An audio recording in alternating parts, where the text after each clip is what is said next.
আছেন, ভালোর দলে আছেন। আজ 2024-এর শেষ শুক্রবার। ভাবতে অবাক লাগে 2025 এগিয়ে আসছে আমাদের দিকে। বাংলার প্রকৃতিতে শীত জাঁকিয়ে বসেছে, কোথাও কোথাও ঘন কুয়াশা। এর মাঝে ভয়ের ঘটনা শোনার মজাটাই আলাদা। ভয়ের মাত্রা বেড়ে যায় বহুগুণ।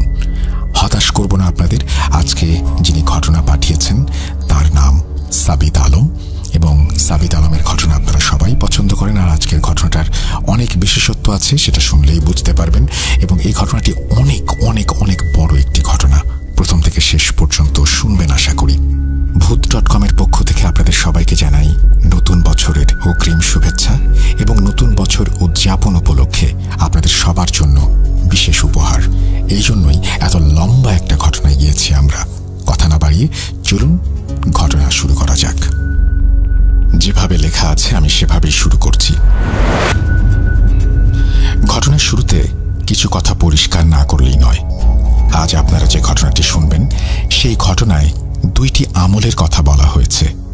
1 ওয়াজিফা, 2 ইস্তেখারা। যারা জানেন না তাদের জন্য ওয়াজিফা ও ইস্তেখারা কি আমি বুঝিয়ে দিচ্ছি।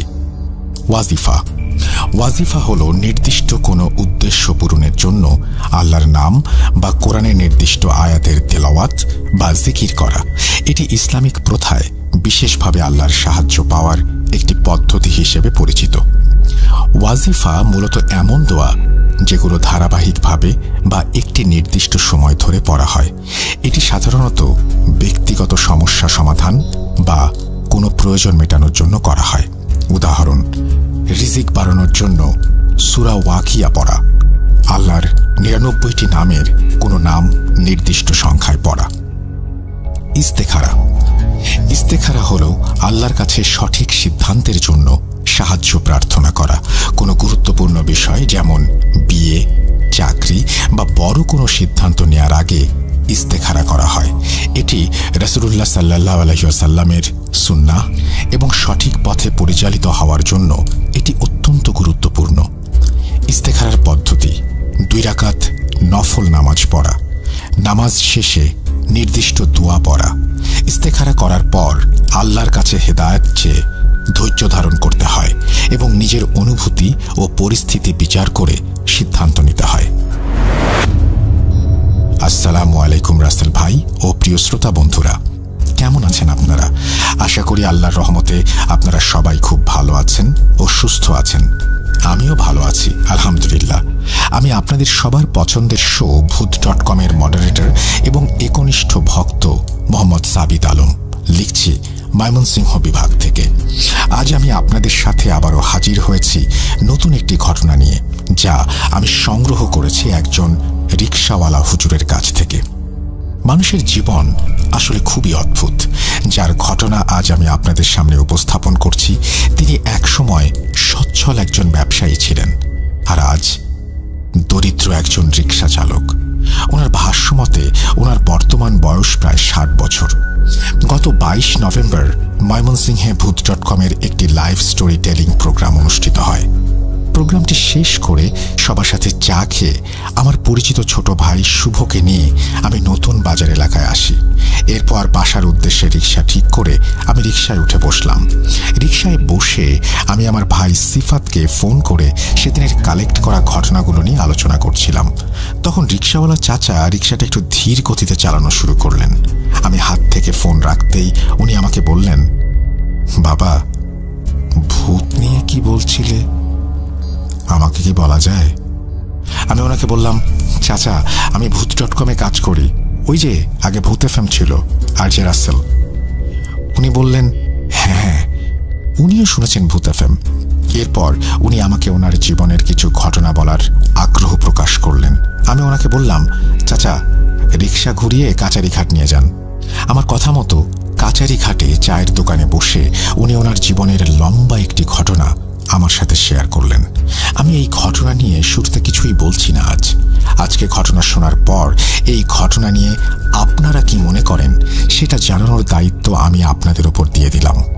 আজকের ঘটনাটি একটু লম্বা হতে যাচ্ছে, বিধায় আমি আন্তরিকভাবে দুঃখিত তাদের নিকট যারা বড় ঘটনা শুনতে পছন্দ করেন না।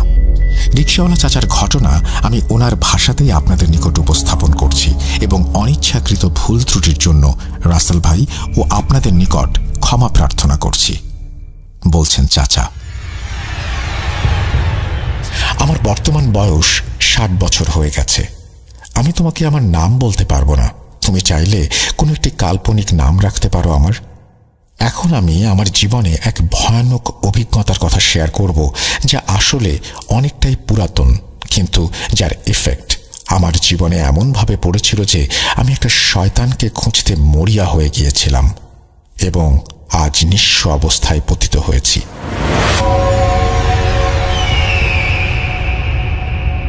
আমরা ছিলাম 3 ভাই এবং আমাদের খুবই আদরের একটা বোন ছিল, আয়েশা।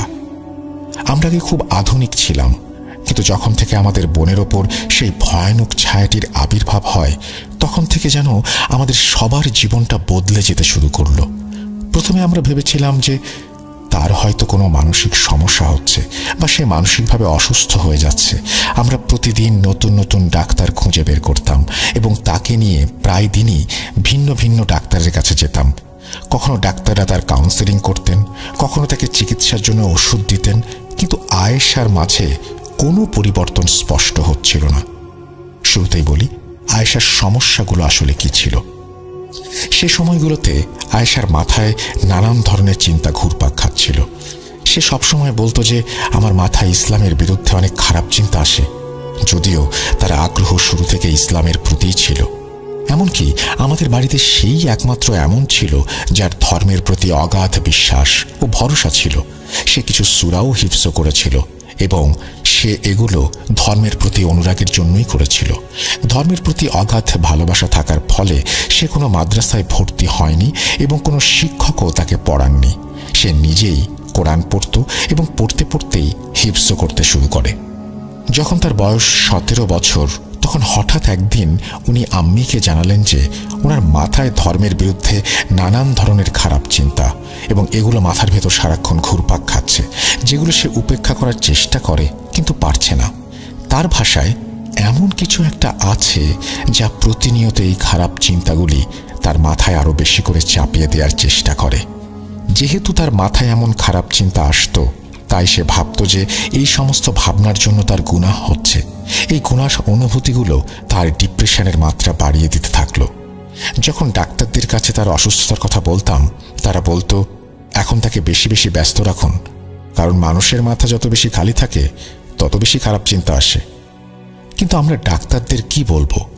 এই কথা বলবো যে এই বেচারি তো সকাল থেকে রাত পর্যন্ত ব্যস্তই থাকে? তবে আয়েশার মতে তার মাথায় এই খারাপ চিন্তাগুলো মনে হয় কলেজ যাবার পর থেকেই আসে।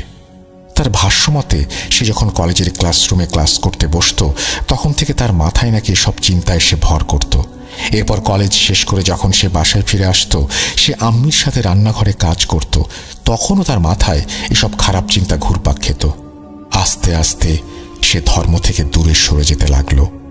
একের পর এক ওয়াক্ত করে নামাজ ছেড়ে দেওয়া শুরু করলো। তার মাথায় যেন অদ্ভুত কিছু একটা চলছিল। সে বলতো আমি যেভাবে আছি সেভাবেই আমাকে জাহান্নামে যেতে হবে, তাহলে এখন নামাজ পড়ার লাভ কি? আমি তাকে অনেক বোঝানোর চেষ্টা করতেন, মা এসব চিন্তা শয়তানের দিক থেকে আসে এবং এগুলোর উপর কারো নিয়ন্ত্রণ থাকে না, এগুলোর কারণে কেউ গুনাহগার হয় না। আমরা 2 বছর ধরে ডাক্তারের কাছে নিয়মিত যাতায়াত করছিলাম শুধুমাত্র আয়েশার জন্য।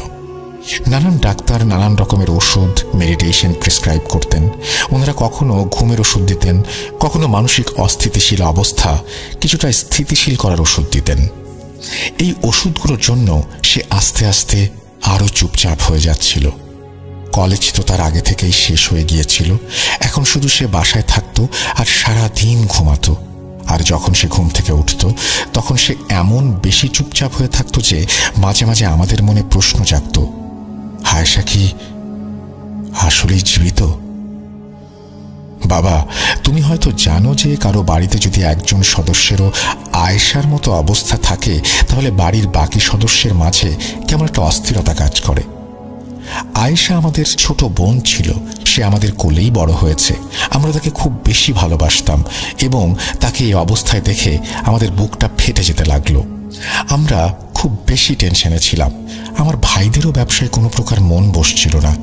যখন আমরা সবাই দোকানে বসে থাকতাম তখনও আমাদের মন বাড়ির দিকেই থাকত। যাই হোক, এই পরিস্থিতি আরও 1 বছর ধরে চলতে থাকলো। একজন ডাক্তার থেকে অন্যজন ডাক্তার, এক শহর থেকে অন্য শহর, যেখানে শুনতাম ভালো ডাক্তার আছে আমরা আমাদের বোনকে নিয়ে সেখানেই চলে যেতাম। একদিন আমরা ভাইয়েরা দোকানে বসেছিলাম, তখন আমাদের একজন খুব পুরনো কাস্টমার দোকানে আসলেন। তিনি খুলনা থেকে আমাদের কাছে মাল নিতে আসতেন। সাধারণত তিনি খুবই ব্যস্ত থাকতেন, কিন্তু ওই দিন তিনি সময় নিয়ে বসলেন দোকানের ভেতর। কিছুক্ষণ দূর থেকে আমাদেরকে পর্যবেক্ষণ করে উনি আমাদের কাছে বসে বললেন, ভাইয়েরা, আমি তোমাদের অনেকদিন ধরে দেখছি যে তোমাদের মনে হয় কোনো কারণে খুব চিন্তা। এই যে দেখো, মালের বিলেও ভুল করেছ অনেক। আমরা ওনার কথাগুলো এড়িয়ে গেলাম, কারণ নিজের বাড়ির ব্যক্তিগত সমস্যাগুলো একজন কাস্টমারকে কেই বা বলবে। কিন্তু সেই কাস্টমার যেন নাছোড়বান্দা, সে আমাদের পেছনে লেগে গেল। উনি বললেন, বলো আমাকে ভাই, এমনও তো হতে পারে আমি তোমাদের কোনো কাজে আসতে পারি। আমরা বুঝতে পারলাম যে সে বিষয়টা ছেড়ে দেবার পাত্র নয়। আমি দীর্ঘশ্বাস ফেলে ওনাকে আয়েশার বিষয়ে সবকিছুই জানিয়ে দিলাম এবং বললাম আমরা আমাদের বোনের জন্য খুবই চিন্তিত। উনি কিছুক্ষণ চুপ করে রইলেন এবং কিছু একটা ভাবতে লাগলেন। তারপর উনি আমাদের জিজ্ঞেস করতে লাগলেন, তোমরা কি আয়েশার কোনো আধ্যাত্মিক চিকিৎসা করিয়েছ? এটা ছিল প্রথমবার যখন আমরা আধ্যাত্মিক চিকিৎসার নাম অবধি শুনলাম। এটা আমাদের জ্ঞানহীনতা বলো বা অন্য কিছু বলো, তোমার ইচ্ছা। আমরা ভাবলাম এটা হয়তো নিশ্চয়ই কোনো মেডিকেল ট্রিটমেন্টই হবে। আমরা ওনাকে বললাম, হ্যাঁ ভাই, আমরা সব ধরনের চিকিৎসাই করিয়েছি, বাংলাদেশের অনেক জায়গায় গিয়েছি, অনেক ডাক্তার দেখিয়েছি, কিন্তু কোনো সমাধান পাইনি। তিনি বুঝে গিয়েছিলেন যে আমরা আসলে আধ্যাত্মিক চিকিৎসা সম্পর্কে কিছুই জানি না। তারপর তিনি সহজ ভাষায় আমাদের জিজ্ঞাসা করলেন আমরা আয়েশাকে কোনো পীর বা ফকির দেখিয়েছি কিনা। উনি এও বললেন যে হয়তো আয়েশার ওপর জাদু বা জিন্নাত সম্পর্কিত কোনো সমস্যা আছে। ওনার কথা শুনে আমাদের রিয়াকশন ছিল এমন যে জাদু এবং জিন্নাতের সাথে আমাদের বোনের কি সম্পর্ক। আমাদের জিনের সম্পর্কে যে পরিমাণ ধারণা ছিল সেটা শুধু এটুকুই ছিল যে মাগরিবের সময় আম্মি আমাদের সবসময় বলতেন ঘরের ভেতরে চলে আসো, কারণ মাগরিবের সময় আকাশে নাকি জিনেরা ঘুরে বেড়ায়। এর বাইরে আমরা কিছুই জানতাম না। জিনরা মানুষের ওপর প্রভাব ফেলতে পারে, এই সব আর কি। এরপর সেই কাস্টমার যেভাবে আমাদের বিস্তারিত বললেন এবং যেসব উদাহরণ তিনি আমাদের সামনে দিলেন সেগুলো শুনে আমাদের তো মাথায় হাত দেবার মতো অবস্থা। আমি সেই কাস্টমারের দিকে চেয়ে ভাবতে লাগলাম যে উনি এসব কি বা বলছেন, আর এসব কি আদৌ সত্য নাকি শুধুই কল্পকাহিনী। উনি বললেন যে এমন কিছু মানুষ আছে যাদের সংস্পর্শে যদি কোনো অশুভ জিনিস থাকে তাহলে সেই স্পেশাল ব্যক্তিরা বুঝতে পারেন এবং সমস্যার সমাধান করতে পারেন। এই সমস্যার সমাধানই হলো আধ্যাত্মিক চিকিৎসা। এই বলে উনি দোকান থেকে উঠে চলে গেলেন। আমরা ভুলে তাকে জিজ্ঞাসা করতে ভুলে গিয়েছিলাম সে কি এমন কাউকে চেনে কিনা যে এই সমস্যার সমাধান করতে পারে। কিন্তু তার কথা শুনে আমরা সবাই খুব বেশি চিন্তিত হয়ে পড়েছিলাম এবং ভাবছিলাম সত্যিই আমাদের বোনের সাথে কোনো আধ্যাত্মিক সমস্যা আছে কিনা। ওই দিন যখন আমরা বাড়িতে ফিরলাম আমি আম্মিকে আমার কাস্টমারের সাথে কথা বলার ব্যাপারে বিস্তারিত জানালাম। তিনি বললেন, হ্যাঁ বাবা, এমনটা হতে পারে, কারণ আমরা তো ডাক্তারদের কাছে গিয়ে গিয়ে ক্লান্ত হয়ে গেছি এবং তাদের থেকে তো 1% ফল পাওয়া যাচ্ছে না। ডাক্তারি চিকিৎসা কিছুটা এমন ছিল যে যতক্ষণ ওষুধের প্রভাব থাকতো আয়েশার মাথা শান্ত থাকতো, কিন্তু যেই ওষুধের প্রভাব কমতে শুরু করত তার শরীর আবার খারাপ হতে শুরু করত এবং তার মনে সেই অস্থিরতাটা আবার দেখা দিত। শুরুতে আমরা নতুন নতুন ডাক্তারের কাছে যেতাম, কিন্তু এখন আমাদের মন পীর ফকিরদের দিকে চলে গেছে। নানান দিক থেকে খোঁজ খবর নিয়ে আমরা জানতে পারি রাজশাহী চাঁপাইনবাবগঞ্জের দিকে কেউ একজন ভালো আধ্যাত্মিক চিকিৎসক আছেন। আমরা কিছুদিনের মাঝেই আমাদের বোনকে সেখানে নিয়ে যাই। ওনার সম্পর্কে যতটুকু শুনেছি যে উনি ইস্তেখারা করে সমস্যার জানান দেন। কেউ বলে তার উপর নাকি জিন্নাত আছে, কেউ বলে তার উপর নাকি জাদু করা হয়েছে, মানে যতজন তত কথা। যদিও টাকা পয়সা খরচ ছাড়া আর কোনো কিছুই হয়নি সেখানে। নিজেদের অভিজ্ঞতা থেকে বলি, বেশিরভাগ সময় আমি দেখেছি যে এসব আধ্যাত্মিক লোকগুলো আসলে ঠকবাজ হয়ে থাকে। তাদের কাছে কোনো জ্ঞান বলতে কিছু নেই। তারা কেবল মানুষের অসহায়ত্বের সুযোগ নিয়ে তাদের কাছ থেকে টাকা পয়সা হাতিয়ে নেয়। প্রথমে ডাক্তারদের কাছে আমাদের এত টাকা খরচ হয়েছে যে এখন আর পীর ফকিরদের কাছে লাখ লাখ টাকা খরচ হলেও আমাদের আফসোস থাকবে না যদি আমাদের আয়েশা সুস্থ হয়ে যায়। আমাদের টাকা নিয়ে কোনো চিন্তা ছিল না, চিন্তা ছিল শুধু আমার বোনের জন্য। আল্লাহ তাকে সুস্থ রাখুক। হয়তো আমাদের পরীক্ষার সময়টা বেশি ছিল, তাই যেই কাস্টমার আমাদের আধ্যাত্মিক চিকিৎসার পরামর্শ দিয়েছিলেন তিনি 1 বছর পর্যন্ত আমাদের দোকানে আর ফিরে আসেননি এবং আমরা তাকে ফোন করেও জিজ্ঞেস করতে পারিনি। প্রায় 1 বছর পর যখন উনি আমাদের দোকানে ফিরে এলেন তখন আমি ওনাকে বললাম, ভাইজান আপনি কোথায় গায়েব হয়ে গিয়েছিলেন? আর এইসব আধ্যাত্মিক চিকিৎসার ব্যাপারে বলে আপনি আমাদের এক চক্রে ফেলে গিয়েছেন। আমরা ওনাকে জানালাম যে 1 বছর হয়ে আসছে কখনো আমরা এক পীরের কাছে বসি, কখনো অন্য পীরের কাছে। কেউ বলছে জিন্নাত আছে, কেউ বলছে জাদু আছে, আবার কেউ বলছে আয়েশার ভাগ্যরেখা নাকি বিগড়ে গেছে। আমাদের কথা শুনে সেই কাস্টমার আমাদের বললেন, তোমরা ফোন করে জিজ্ঞেস করলে না কেন আমাকে? যাক, যা হওয়ার ছিল তা হয়ে গেছে। এই বলে উনি আমাদের বললেন যে আমাদের খুলনায় আসতে হবে। একজন মৌলভী সাহেব আছেন যিনি এই কাজে খুবই দক্ষ এবং সবাই তার প্রশংসা করে। তিনি নাকি কারো কাছ থেকে 1 টাকাও নেন না, বরং তিনি নিজেই একজন ধনকুবের। তিনি এই কাজ শুধু আল্লাহর রাস্তায় সোয়াব হাসিলের জন্য করে থাকেন। ওনার এসব কথা শুনে আমরা খুবই খুশি হয়েছিলাম, কারণ এখন পর্যন্ত আমরা যাদের কাছে গিয়েছি তারা সবাই ছিলেন স্বার্থপর। তাদের জন্য রোগী মানে শুধু এক টুকরো মাংস যা তারা ছিঁড়ে খেয়ে নেয়। যাই হোক, আমি ওই কাস্টমারের কাছে মৌলভী সাহেবের ঠিকানা নিয়ে নিলাম এবং 3-4 দিন পর আমরা খুলনায় চলে গেলাম। যখন আমরা খুলনায় পৌঁছালাম এবং সেই মৌলভীর ঠিকানায় চলে গেলাম, ওনার বাসার সামনে এক বিশাল ভিড় দেখে আমাদের চোখ যেন ছানা বড়া হয়ে গেল। টোকেন নিয়ে দাঁড়ানো সেই লাইন এত দীর্ঘ ছিল যে সেটা দেখে আমাদের সত্যিই মন ভেঙে গেল, কারণ এই ভিড় দেখে মনে হচ্ছিল আমাদের পালা আসতে কমপক্ষে 4-5 দিন লাগবে। অ্যাজ ইউজুয়াল আমাদের অনুমান সঠিক প্রমাণিত হলো। আমরা যে টোকেনটি পেলাম সেটার সময় আগামী 4 দিন পর। অগত্যা একটা হোটেলে উঠলাম এবং যেদিন আমাদের পালা এলো সেদিন আমরা সেখানেই ফিরে গেলাম। মৌলভী সাহেবের এখানে এক বিশেষ নিয়ম ছিল, সেটি হচ্ছে যেদিন পুরুষরা আসবে চিকিৎসা নিতে সেদিন মহিলারা আসবে না, আর যেদিন মহিলারা আসবেন সেদিন পুরুষদের আসা নিষেধ। এই কারণে যেদিন আমাদের ডেট ছিল সেদিন আম্মা আমার বোনকে নিয়ে ভেতরে চলে গেলেন। প্রায় 6 ঘন্টা পরে আম্মা ফেরত এলেন, কিন্তু তার মুখে খুবই ভয়ের এক অদ্ভুত ছাপ বিদ্যমান। আর আয়েশার অবস্থা এত খারাপ ছিল যে সে নিজের পায়ে দাঁড়িয়ে পর্যন্ত থাকতে পারছিল না। কখনো এদিকে পড়ে যাচ্ছে তো কখনো ওদিকে। আমরা আমাদের বোনের এই অবস্থা আগে কখনো দেখিনি। তার মুখে অদ্ভুত এক ভয়ের ছাপ ছিল। আমরা তাকে সাপোর্ট দিলাম এবং গাড়িতে বসালাম। আমি আম্মার কাছে জানতে চাইলাম ভেতরে এমন কি ঘটেছিল যে এত ভীত হয়ে সে ফিরে এসেছে। আম্মা ভীত চোখে আমার দিকে তাকালেন, আর বোনের অবস্থাও খারাপ দেখে আমি আম্মিকে কিছু জিজ্ঞেস করতে গেলে আম্মি চোখ দিয়ে ট্যাক্সি ড্রাইভারের দিকে ইশারা করে আমাকে চুপ থাকতে বললেন। উনি চাননি যে অন্যদের সামনে আমাদের পরিবারের এই ব্যক্তিগত ব্যাপারটা বলা হোক। আমি মনে করলাম হোটেলে গিয়ে আরামসে কথা বলা যাবে। আমরা হোটেলে পৌঁছালাম। ফ্রেশ বা বিশ্রাম সবকিছু বাদ দিয়ে আমি আম্মির কাছে জিজ্ঞেস করলাম ওনার ভয়ের কি কারণ এবং আয়েশার এমন অবস্থা কেন। এরপর আম্মি যা বললেন সেটা শুনলে বাবা তুমি নিজেও সত্যি শিউরে উঠবে। আম্মি বলতে লাগলেন যে সেই মৌলভী সাহেব রোগীদের এক ধরনের আতরের গন্ধ নাকে নিতে বলেন। আতর শোকানোর পর যদি রোগীর ওপর কোনো সমস্যা থাকে তাহলে সেটা ধরা পড়বে। আয়েশার নাকে উনি সেই আতর লাগানোর কিছুক্ষণের মাঝেই তার ওপর শয়তান হাজির হয়ে যায়। তারপর সে মৌলভীর ওপর আক্রমণ করে এবং ওনার মুখে নিজের নখ দিয়ে মারতে থাকে আয়েশা। কিন্তু পরে মৌলভী সাহেব আয়েশাকে নিয়ন্ত্রণে নিয়ে এলেন এবং তার ওপর কিছু পানি ছিটিয়ে দিলেন। এরপর আয়েশা নিজের জায়গায় গিয়ে বসল। আমি বললেন এরপর আয়েশার মধ্যে থাকা একটি জিন কথা বলতে শুরু করলো। সে মৌলভী সাহেবের সাথে পুরুষালী কণ্ঠে কথা বলছিল।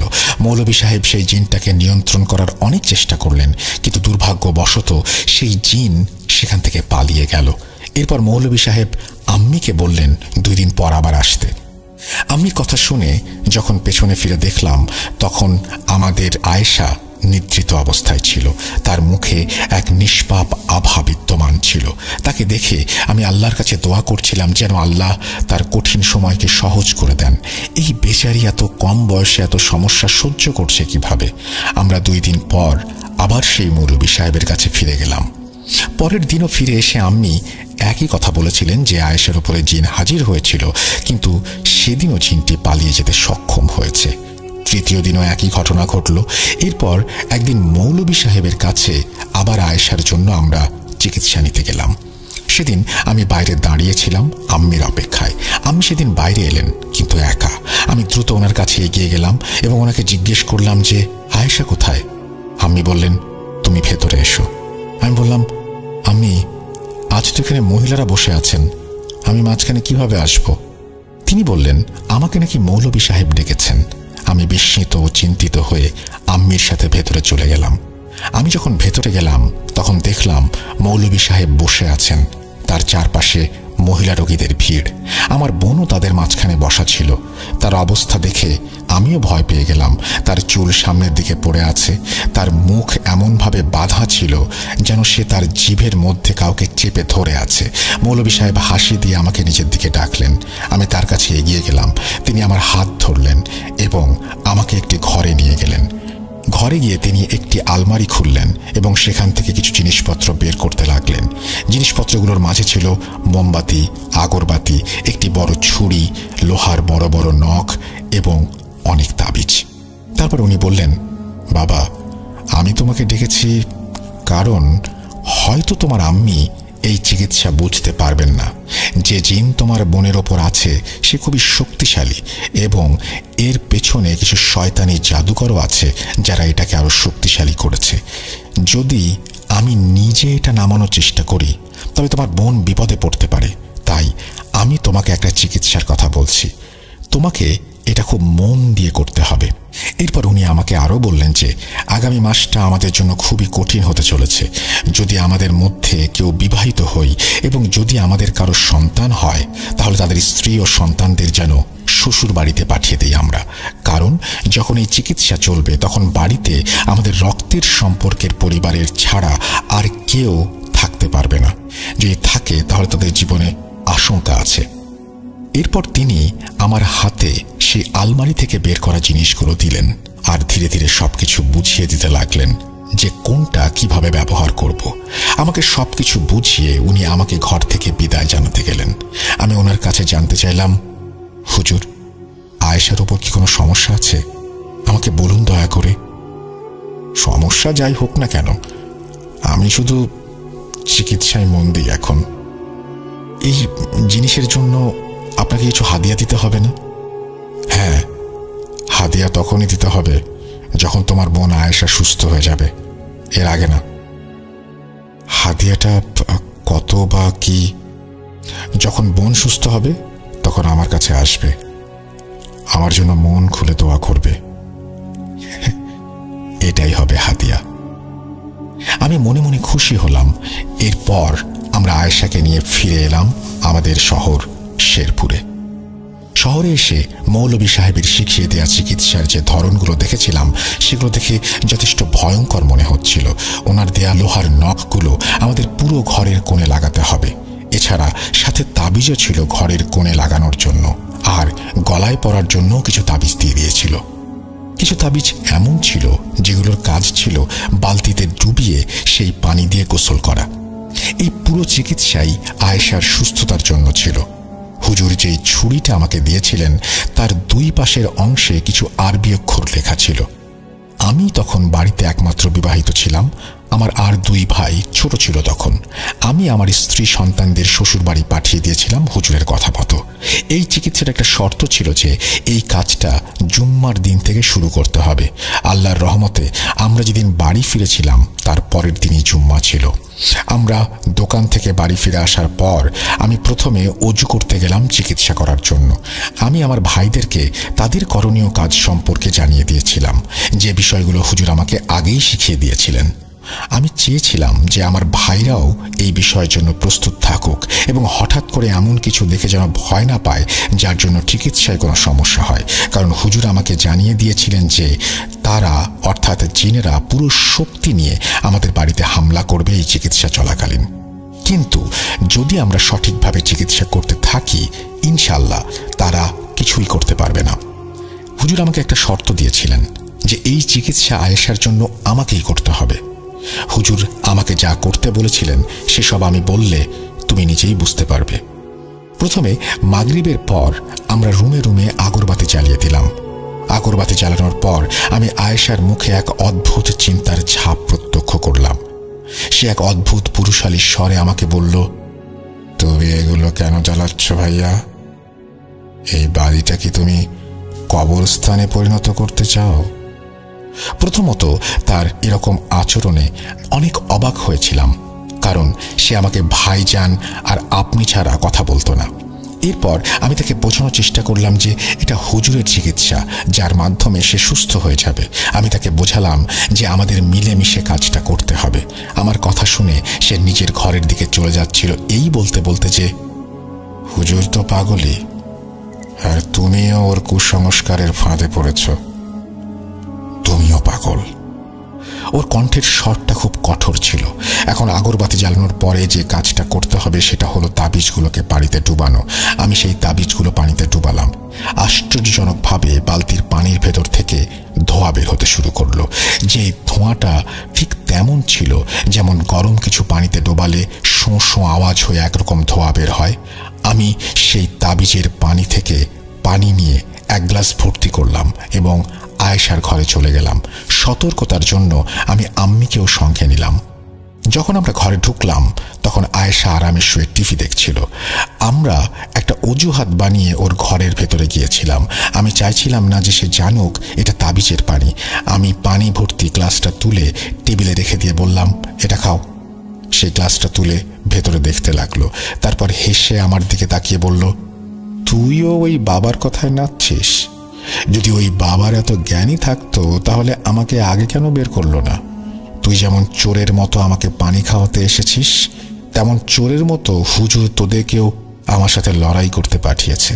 যখন আমি তার সামনে ছিলাম তখন সে কিছুই করতে পারেনি, আর তার দেওয়া তাবিজ আর মোমবাতি আমার কি ক্ষতি করবে? এই কথা বলে আয়েশা সজোরে হাসতে লাগলো আর বালিশে মাথা হেলিয়ে শুয়ে পড়ল। তার কথা শুনে আম্মিও খুব ভয় পেয়েছিল, আর আমি যেন ভেতরে ভেতরে কাঁপছিলাম। তারপর আমি বললাম, আচ্ছা পানিটা তো খাও। আমার কথা শুনে সে গ্লাস তুলে এক নিঃশ্বাসে সব পানি খেয়ে ফেলল। তারপর বলল, তোরা যা খুশি কর, আমি ওর পিছু ছাড়ব না। আর যদি তোরা আমাকে আলাদা করার চেষ্টা করিস তাহলে তোরা সবাই এই কাজের জন্য ক্ষতিগ্রস্ত হবি। ঘরের সবাইকে মেরে ফেলার আগে এই মেয়েটাকে কষ্ট দিয়ে তোদের চোখের সামনেই মারব। আয়েশার সব কথা শুনে আম্মি বেচারি কাঁদতে শুরু করলেন, আর আমি অনেক বেশি ভয় পেয়ে গেলাম। আমি আয়েশার দিকে চিৎকার করে বললাম, তুই আসলে কে? আয়েশা তোর কি ক্ষতি করেছে? সে হঠাৎ আমার দিকে তাকিয়ে বলল, ভাইজান কি হয়েছে? আপনি এরকম করে বকছেন কেন? কথা বলছেন কেন এভাবে? আর আমি কেন খাচ্ছে? সে এমনভাবে কথাগুলো বলল যেন মনে হচ্ছিল সে একদমই মনে করতে পারছে না এতক্ষণ কি হয়েছে। এক সেকেন্ড আগেও সে কি বলেছিল কিছুই তার মনে নেই। যাই হোক, এটাই চিকিৎসার প্রথম দিন ছিল এবং প্রথম দিনেই এত কিছু হয়ে গেল। আমি আগরবাতিও জ্বালিয়েছি, তাকে তাবিজের পানি খাইয়ে দিয়েছি। এখন তৃতীয় উপায় ছিল সেই ছুরিটা। ছুরিটার কাজ ছিল এমন যে ওই ছুরিটা আয়েশার পুরো শরীরের চারপাশে ঘোরাতে হবে। তারপর সেই ছুরিটা মোমবাতির আগুনে গরম করতে হবে। কিছুটা ভয় পাচ্ছিলাম বিধায় আমি ছুরিটা আম্মির হাতে দিলাম, আর আমার বোন আম্মির কাছে এসে বিদঘুটে হাসি দিয়ে বলল, ছুরিটা আমাকে দাও, আমি নিজেই শরীরে ঘুরিয়ে নেব। এরপর সে নিজের শরীরের চারপাশে ছুরিটা ঘুরিয়ে নিল আর আমার হাতে ধরিয়ে দিল। আমি সেই ছুরি নিয়ে বাইরে চলে এলাম, মোমবাতি জ্বালালাম এবং আগুনে ছুরিটা গরম করতে শুরু করলাম। সেদিন যেভাবে আস্তে আস্তে ছুরিটা গরম হচ্ছিল, আমার কাঁধে যেন আস্তে আস্তে কিছু একটার চাপ বাড়ছিল। মনে হচ্ছিল যেন আমি আমার কাঁধে অনেক বেশি ভারী কিছু তুলে ফেলেছি। প্রথমে তো আমি কষ্টটা সহ্য করলাম, কিন্তু যখন আমার সহ্য শক্তি শেষ হয়ে গেল তখন আমি ফ্লোরে হাঁটু গেড়ে বসে পড়লাম। কিন্তু আমাকে আয়েশার জন্য এই আমল তো সম্পূর্ণ করতেই হবে। তারপর আমার কাঁধের চাপ এতই বেড়ে গেল যে আমার হাঁটুও জবাব দিয়ে দিল। কিন্তু যেভাবেই হোক অবশেষে আমি সেই আমল সম্পন্ন করতে সক্ষম হলাম। এখন 3টি আমল হয়ে গেছে, আর বাকি ছিল একটি, সেটা ছিল গোসল। আমি আম্মিকে সাথে করে তাবিজগুলো নিয়ে যখন আমার বোনের ঘরে পৌঁছালাম তখন আমার বোন বিছানা থেকে উঠে এসে এক অদ্ভুত হাসি দিয়ে আমার কাছে এলো এবং আমার কাঁধে হাত রেখে বলল, অনেক কষ্ট হলো তোর, তাই না? আয়েশার কথা শুনে আমার মাথা যেন ঘুরতে শুরু করলো, কারণ আমার কাঁধে চাপ দেওয়া হচ্ছিল আর আমি কাউকে এই বিষয়ে কিছু বলিনি, বরং মনে করেছিলাম বেশি সময় দাঁড়িয়ে থাকার কারণে কাঁধে ব্যথা হচ্ছে। কিন্তু আমার বোন নিশ্চিত করে বলেছিল যে চাপটা আমার কাঁধে পড়েছিল সেটা অনেক বেশি ছিল। আমি আয়েশার বাথরুমে গিয়ে বালতিতে তাবিজগুলো রাখলাম এবং বললাম, আয়েশা, তুমি গোসল করো এবার। আমি আম্মিকে রুমের ভেতরে বসিয়ে দিয়ে বাইরে চলে এলাম। একটা জিনিস আমার মাথায় কোনোভাবেই ঢুকছিল না যে আয়েশা কোনো চিকিৎসা করতেই অস্বীকৃতি জানাচ্ছিল না। আসলে যে জিন্নাত তার ওপরে ছিল সে আমাদের দেখাতে চাইছিল যে এই চিকিৎসা তার কোনো ক্ষতিই করতে পারবে না। যেভাবে সেই হুজুর আমাদের বলেছিলেন, আমরা যদি ঠিকঠাক 30 দিনে চিকিৎসা করতে পারি তাহলে আমার বোনও ঠিক হয়ে যাবে, আর আমাদের বাড়ির ওপরে যে সমস্যাগুলো হয়েছে সেগুলোও চলে যাবে। সেই হুজুর সত্যিই খুব সৎ ছিলেন। তিনি আমার কাছে 1 পয়সাও নেননি। এই কারণে আমি তার উপর অনেক বিশ্বাস করতে শুরু করেছিলাম যে তিনি একজন সৎ মানুষ। এসব ভাবছিলাম আয়েশার ঘরের বাইরে দাঁড়িয়ে। এমন সময় শুনতে পেলাম আমার বোন গোসলের জন্য বাথরুমে গেল। আশ্চর্যজনকভাবে তখনই ঘরের বাকি ওয়াশরুমগুলোর শাওয়ার অন হয়ে গেল, কিন্তু প্রতিটি শাওয়ার দিয়ে যে পানি বের হচ্ছিল তা এত বেশি কালো ছিল যে মনে হচ্ছিল যেন শুকনো রক্ত বেরোচ্ছে। আমার বাকি 2 ভাইও ভয়ে আমার কাছে এসে দাঁড়িয়ে গেল। আমি ওদের অভয় দিয়ে একটু পরে সেই শাওয়ার নিজে থেকেই খুলে চেক করলাম। কি আজব, একদম স্বাভাবিক, সব ঠিকঠাক। তবে এতক্ষণ যে কালো পানি আসছিল তা আমাদের ফ্লোরের রং ফ্যাকাশে করে দিয়েছে। জানি না সেই পানি কিসের ছিল আর তাতে কি ছিল। যাক, বাড়িতে 4টি আমল সম্পূর্ণ হয়ে গেছে। এবার তার গলায় তাবিজ পরানোর পালা, যা আসলে আম্মি খুলনাতে থাকাকালীন তার গলায় পরিয়ে দিয়েছিলেন। সেদিন আমি যখন রাতে ঘুমালাম তখন আমার মনে হচ্ছিল আমি হয়তো খুব অদ্ভুত একটা স্বপ্ন দেখছি। স্বপ্নে দেখলাম 40 থেকে 50 জনের মতো অদ্ভুত সব জীব আমাদের বাড়িতে ঢুকছে এবং আমার বোনের ঘরের দিকে যাচ্ছে। আমার ঘরের সামনে দিয়ে যেতে যেতে তারা একে অপরকে জিজ্ঞাসা করল, এটাকে? তাদের মধ্যে একজন উত্তর দিল, এটা তো সে যে তার বোনের চিকিৎসা করছে। অন্যজন বলল, চলো আগে এটাকে মেরে ফেলি, পরে বোনকেও মারা যাবে। আমি বোঝাতে পারবো না সেই মুহূর্তে আমার স্বপ্নের কি অবস্থা হচ্ছিল। স্বপ্নে মনে হচ্ছিল যেন মৃত্যুই আমার সামনে দাঁড়িয়ে আছে। আমি স্বপ্নে দাঁড়িয়ে গেলাম, মৃত্যু ভয়ে কালেমা অবধি পড়ে ফেলেছিলাম, আর কালেমা পড়তে পড়তে হঠাৎ আমার চোখ খুলে গেল। যখন উঠলাম আমার পুরো শরীর কাঁপছিল, আমি ঘামে ভিজে গিয়েছিলাম। চোখ খুলতেই ফজরের আজান হচ্ছিল। আমি তাড়াতাড়ি উঠে ওযু করলাম এবং না জানি কতদিন পর নামাজ আদায় করলাম। নামাজ পড়ে অনেক প্রশান্তি পেলাম। যে শয়তান আমার বোনের সাথে ছিল সে আসলে আমাকে ভয় দেখাচ্ছিল, কারণ বাস্তবতা তো এটাই যে আয়েশার চিকিৎসা আমি একাই করছিলাম। প্রথম দিনে এই চিকিৎসা করে আমার অবস্থা অনেক বেশি খারাপ হয়ে গিয়েছিল এবং এর থেকেও ভয়ের বিষয় হলো যে এখনো আরো 29 দিন বাকি। তার উপর যে স্বপ্নটা আমি দেখেছিলাম সেটা আমার জন্য একেবারেই নতুন ছিল, তাই আমি মোটামুটি ভীত হয়ে গিয়েছিলাম। যাই হোক, আমি ওই সকালে নামাজ পড়ে ঘুমিয়ে পড়লাম, কিন্তু যখন উঠলাম তখন আম্মিকে পুরো ঘটনাটা বললাম এবং এও বললাম যে আমি এই কাজ করতে আসলে ভয় পাচ্ছি, কারণ আয়েশার চিকিৎসা করতে গিয়ে আমি নিজেই এর শিকার না হয়ে যাই। মা তো মাই, সব সন্তানের প্রতি মায়ের ভালোবাসা, তাই তিনি আমার কথা ভেবে চিকিৎসার ভার তার নিজের হাতে নিলেন এবং আমাকে বললেন যে আজ থেকে সবকিছু তিনিই করবেন। উনি আমাকেও মাঝখানে আসতে বারণ করলেন। আমি না চাইলেও পিছিয়ে যেতে বাধ্য হলাম, কারণ প্রথম দিনের ঘটনার প্রভাব আমার উপরে অনেক বেশিভাবেই পড়েছিল। আমি সেদিন রাতে দোকান থেকে অনেকটা দেরি করেই ফিরছিলাম, যাতে বাড়ি পৌঁছানোর আগেই সব কাজ হয়ে যায়। রাত 1:01।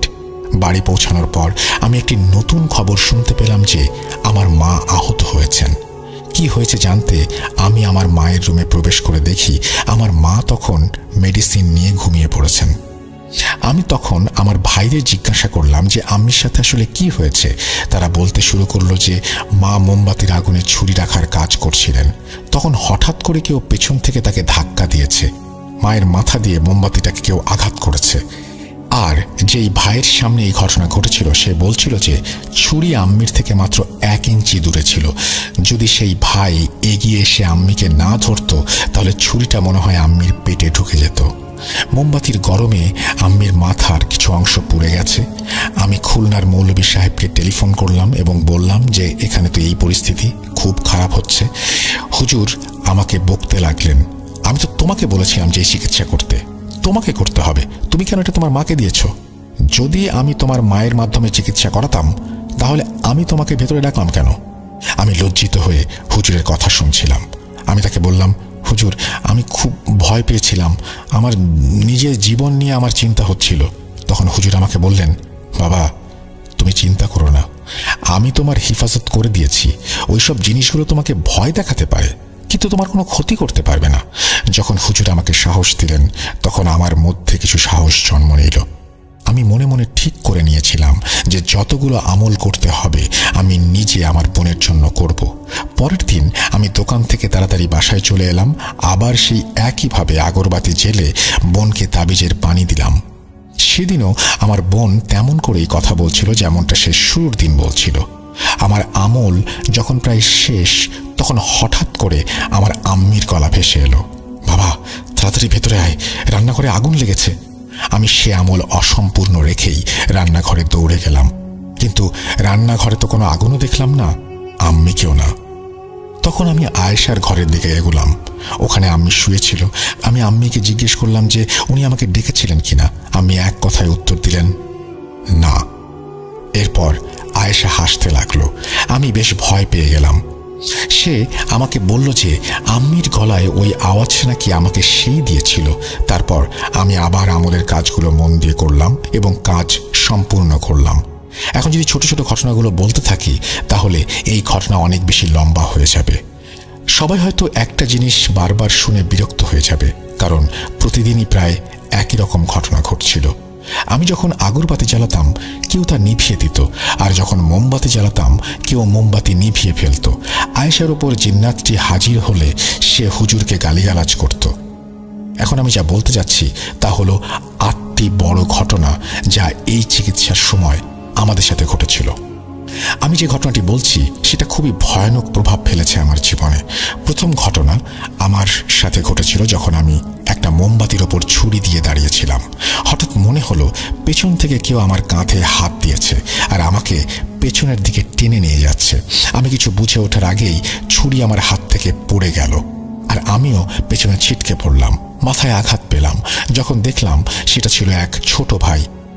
আমার এই ভাইটা তুলনামূলকভাবে অনেকটা দুর্বল।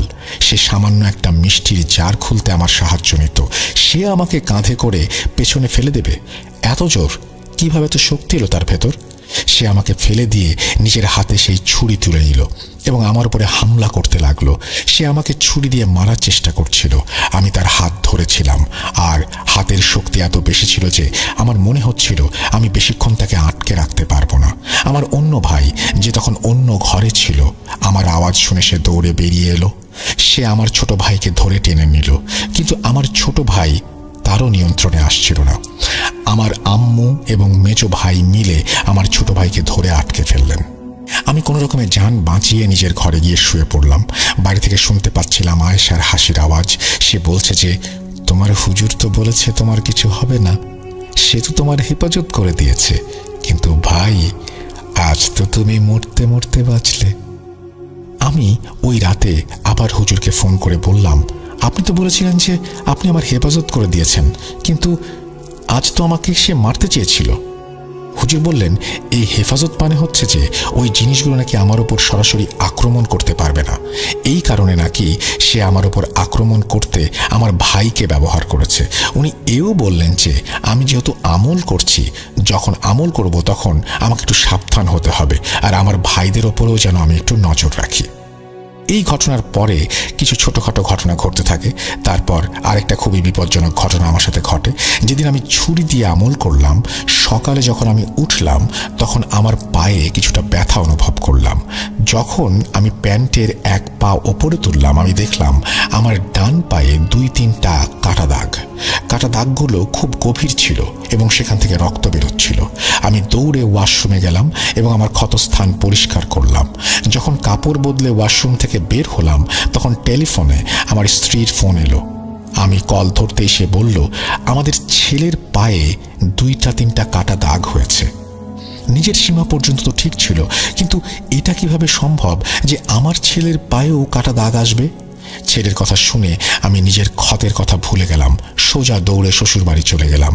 আমরা যখন বাচ্চাকে নিয়ে হাসপাতালে পৌঁছালাম তখন ডাক্তার জখম দেখে অবাক হয়ে গেলেন এবং জিজ্ঞাসা করতে লাগলেন, ছুরি দিয়ে এভাবে কে কেটেছে? এই কাঁটাগুলো নাকি ছুরি দিয়ে করা। হয়তো কেউ ছুরি দিয়ে আঘাত করেছে আমার ছেলেকে, না হয় আমার ছেলে নাকি নিজেই করেছে। ডাক্তার হয়তো ভেবেছিল আমরা খুব কেয়ারলেস, নিজের ছেলের খেয়াল রাখতে পারি না এমন বাবা মা। ডাক্তার পুলিশকে ফোন করে দিল। তারপর পুলিশ এসে আমাদের থানায় নিয়ে গেল। তারপর কি হলো, আমরা কিভাবে ছাড়া পেলাম, সেটা আলাদা গল্প, যার সম্পর্ক এই ঘটনার সাথে নেই। আর আমি এসব বিষয়ে কথাও বলছি না। যখন আমরা বাড়ি ফিরলাম আমি খুব চিন্তিত হয়ে পড়েছিলাম। আমি আম্মিকে বললাম, আম্মি এই চিকিৎসা ছেড়ে দেই, কারণ আমার মনে হচ্ছিল যে 30 দিনে আয়েশা ঠিক হবে কিনা জানি না, তবে আমাদের কারো বিরাট একটা ক্ষতি হয়ে যাবে। আম্মি বুঝতে পারলেন এটা তো দুনিয়ার পরীক্ষার ব্যাপার, আমাদের এগুলো থেকে ভয় পাওয়ার দরকার নেই। আমি যেন আল্লাহর উপর ভরসা রাখি আর এই কাজটা শেষ করি।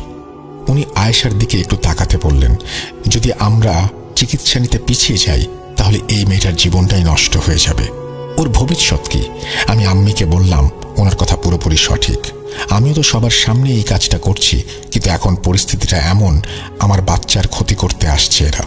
আম্মি বললেন উনি হুজুরের সাথে রাতে কথা বলবেন, তারপর দেখা যাবে উনি কি বলেন। আম্মি রাতে হুজুরকে ফোন করলেন। উনি হুজুরকে জিজ্ঞাসা করলেন কিভাবে ওনার ছেলে এবং নাতির সাথে এই ঘটনা ঘটেছে। হুজুর এটা শুনে কিছুক্ষণ ভাবলেন এবং আম্মিকে বললেন যে আম্মি যেন সকালে ওনাকে ফোন করেন। সকালে ফোন করার পর হুজুর বললেন যে তিনি কিছু তাবিজ পাঠাচ্ছেন এবং আমাদের সবাইকে সেটা গলায় পড়তে হবে। পরের দিন তাবিজ এসে গেল এবং আমরা সবাই সেটা পরে নিলাম। তৃতীয় ঘটনা হলো, একদিন আমার বোন আমার কাছে এসে বলল, ভাইজান আমাকে মাফ করে দিন, আপনি তো আমার চিকিৎসা করছেন আর আমি আপনার সাথে কেমন আচরণ করছি। আয়েশার এই কথা শুনে আমার যেন চোখে পানি চলে এলো। আমার মনে হচ্ছিল যেভাবে যেমন চিকিৎসা চলছে আমাদের বোনটাও ধীরে ধীরে সেভাবেই ভালো হয়ে যাচ্ছে। তাহলে আমি আমার বোনকে বললাম, ভয় করো না, আমি জানি এসব কিছুতেই তোমার কোনো দোষ নেই, তাই তুমি এসব কিছু নিয়ে চিন্তা করবে না, শুধু আল্লাহর কাছে দোয়া করো যেন আল্লাহ তাআলা তোমাকে এই পরীক্ষা থেকে মুক্তি দেন, আমিন। সে তাই বলল, না ভাই আপনার কথা ঠিক, কিন্তু আমি চাই যে আপনি আমাকে মাফ করে দেন। আমি তাকে বললাম যে তার এমন অসহায় অনুভূতির কারণ কি? এসব কিচ্ছু না, আমি তাকে মাফ করে দিয়েছি। সে একটু হাসলো, এরপরে বলল যে তুমি আমাকে মাফ করে দিয়েছ তাহলে? সে নিষ্পাপ হাসি হাসছিল। আমি বললাম যে হ্যাঁ আমি মাফ করে দিয়েছি, কিন্তু আমি তাকে জিজ্ঞাসা করলাম এই মাফ চাওয়ার কারণ কি? সে তখন একদম তার জায়গা থেকে উঠে দাঁড়ালো এবং বলতে লাগলো, আমি আজ রাতে তোমাকে মারতে যাচ্ছি আর তাই মাফ চাইছিলাম। এই কথা বলে সে চলে গেল, কিন্তু আমার অবস্থা এমন ছিল যে আমার রক্ত শুকিয়ে গেছে, কারণ যে শেষ কথাটা সে বলল সেটি এতই অসাবধানতার সাথে বলছিল, খুব তাচ্ছিল্যের সাথেই বলল, অথচ কি সুগভীর ব্যাপারটা। আর একবার তো আমার উপর হামলা হয়েছিল এমনিতে। আমি তখনই হুজুরকে ফোন করলাম আর আয়েশার কথাগুলো ওনাকে জানালাম। উনি আমাকে অভয় দিয়ে বললেন আমি যেন ভয় না পাই, কারণ আল্লাহ আমার সাথে আছেন আর উনিও আছেন সাহায্যের উসিলা হয়ে। আয়েশার বলা কথাগুলো আসলে সেই জিন্নাতের দেয়া হুমকি, কিন্তু সে কিছুই করতে পারবে না। কিন্তু এটা হুমকি হোক আর যাই হোক, এটা নিয়ে আমি খুব ভয় পেয়েছিলাম। সেই রাতে আমি ও আমার 2 ভাই একসাথে শুয়েছিলাম ঘুমানোর জন্য। সেই রাতে 3টা বাজে কেউ আমাদের দরজায় নক করতে লাগলো। আমি প্রথমে চোখ খুললাম, বাকি ভাইদের ডাক দিলাম, বললাম, দেখো তো কে এসছে। সবচেয়ে ছোট ভাইটা দরজার কাছে গিয়ে জিজ্ঞেস করলো, কে আছে বাইরে? বাইরে থেকে আমার বোনের কণ্ঠস্বর শোনা গেল। সে আমার নাম নিয়ে বলছে, ভাই দরজা খোলো, তুমি আমার কাছে আসতে পারো, কিন্তু তুমি আমার থেকে এত ভয় পাচ্ছ কেন? আমি শুয়ে শুয়ে চিৎকার করছিলাম আর ভাইদের বলছিলাম, দরজা খুলো না, দরজা খুলো না।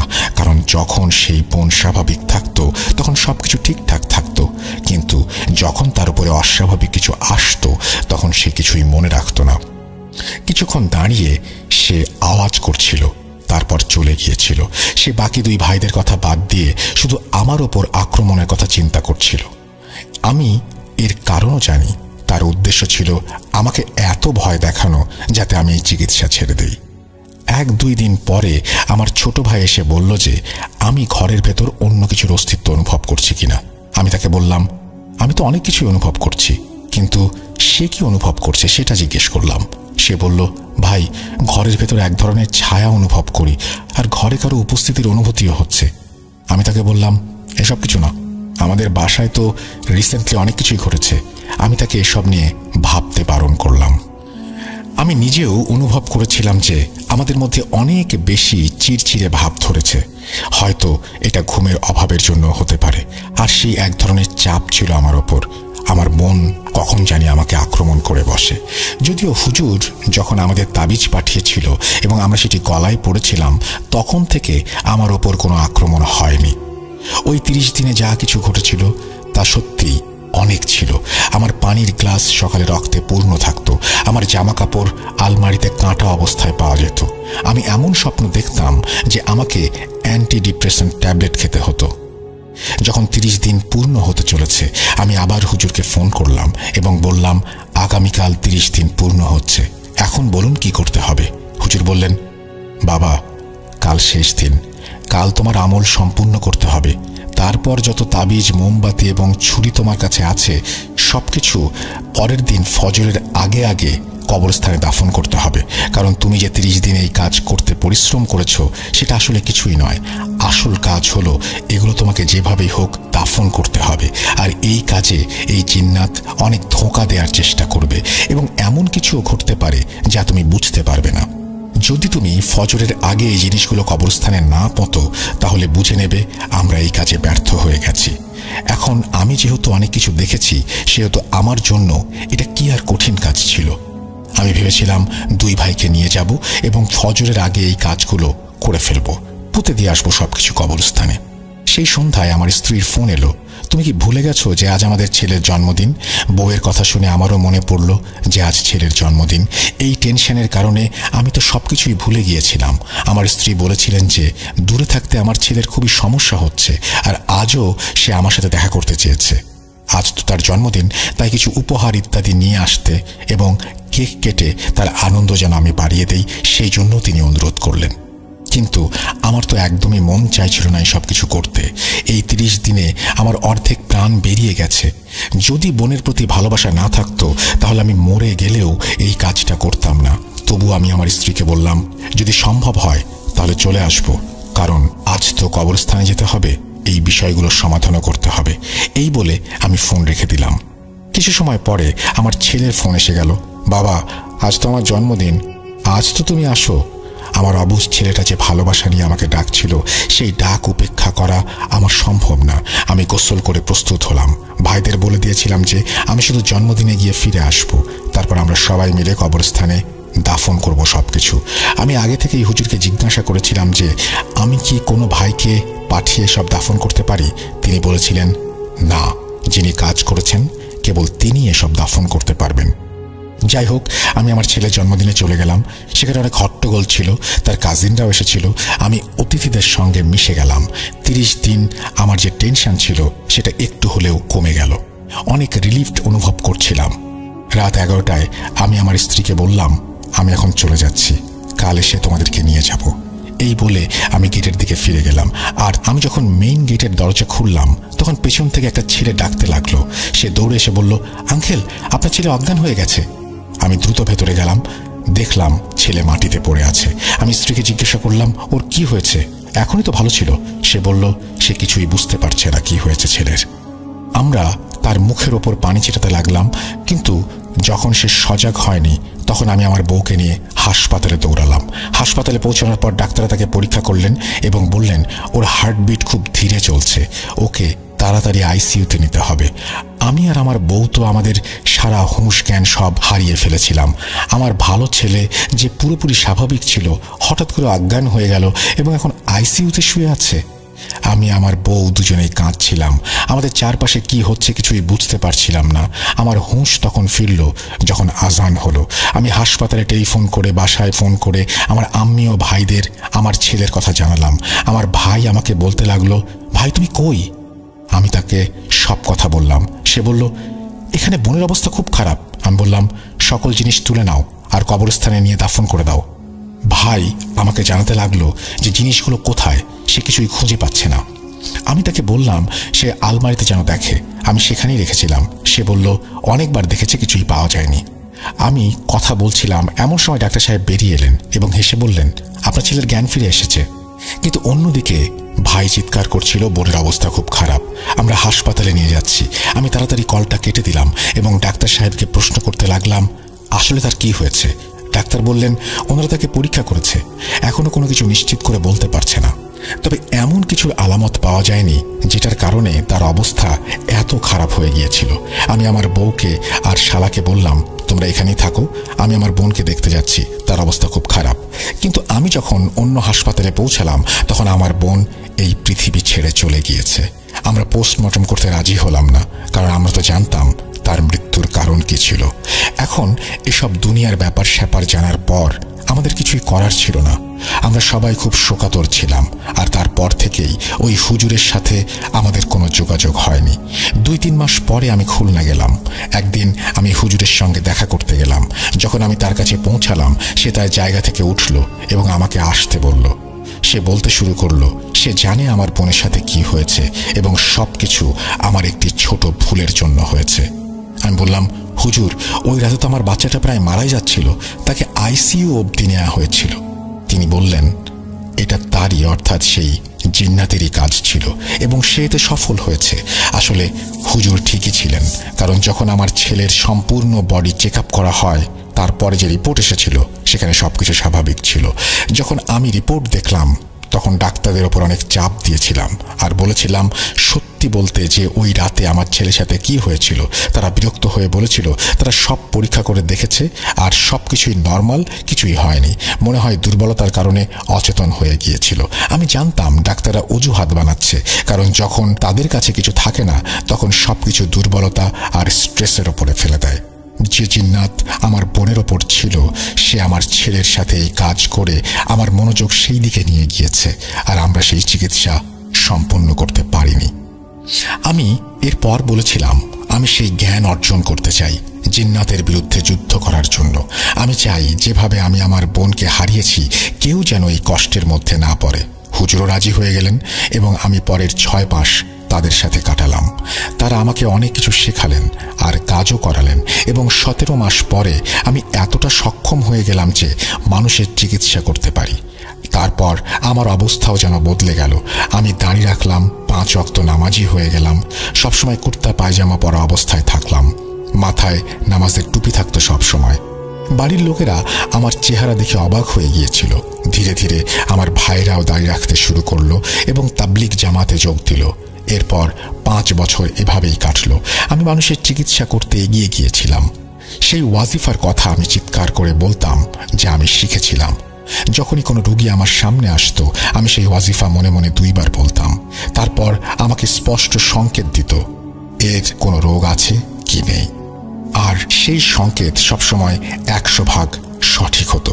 আলহামদুলিল্লাহ, এখন এই 5 বছরে আমার কাছে প্রচুর কেস এসেছে। এখন আমি সব কাহিনী বলতে পারবো না, শুধু একটি ঘটনা বলবো যার পর আমি চিকিৎসা করা বন্ধ করে দিয়েছিলাম। একদিন কিছু লোক আমার কাছে একটি মেয়েকে নিয়ে এলো। মেয়েটি দেখতে নর্মালি মনে হচ্ছিল, কিন্তু আমি যখন তার ইস্তেখারা করলাম তখন দেখা গেল যে কিছু জিন্নাতি প্রভাব তার উপর আছে এবং সেই প্রভাব মোটামুটি শক্তিশালী ছিল। আমি যখন তাকে এখানে নিয়ে আসলাম সে একদম পাগলের মতো হয়ে গিয়েছিল। বিশ্বাস করবে কেউ তার উপর কে হাজির হয়েছিল? সেই জিন্নাত যে আমার বোনের ওপরে আসতো। সে হাজির হতেই আমার মাথায় রক্ত উঠে গেল। সে আমাকে বলল, দেখ, তোর বোনকে আমরাই মৃত্যু দিয়েছিলাম। 1 সেকেন্ডের জন্য আমি খুবই রেগে গিয়েছিলাম, কিন্তু আমি নিজেকে নিয়ন্ত্রণ করলাম। তখন আমি তাদের সেখান থেকে বাড়ি পাঠিয়ে দিলাম। তারপর হুজুরকে ফোন করে সবকিছু বললাম। এটা তো সেই জিন্নাত, আর এখন সে আরেকটা মেয়ের পেছনে লেগেছে। উনি আচ্ছা বলে আমাকে সেই মেয়েটার চিকিৎসা করতে বারণ করলেন এবং সেই লোকগুলোকে ওনার কাছে খুলনায় পাঠিয়ে দিতে বললেন। কিন্তু আমি সেই দিন জিদ করে বসেছিলাম।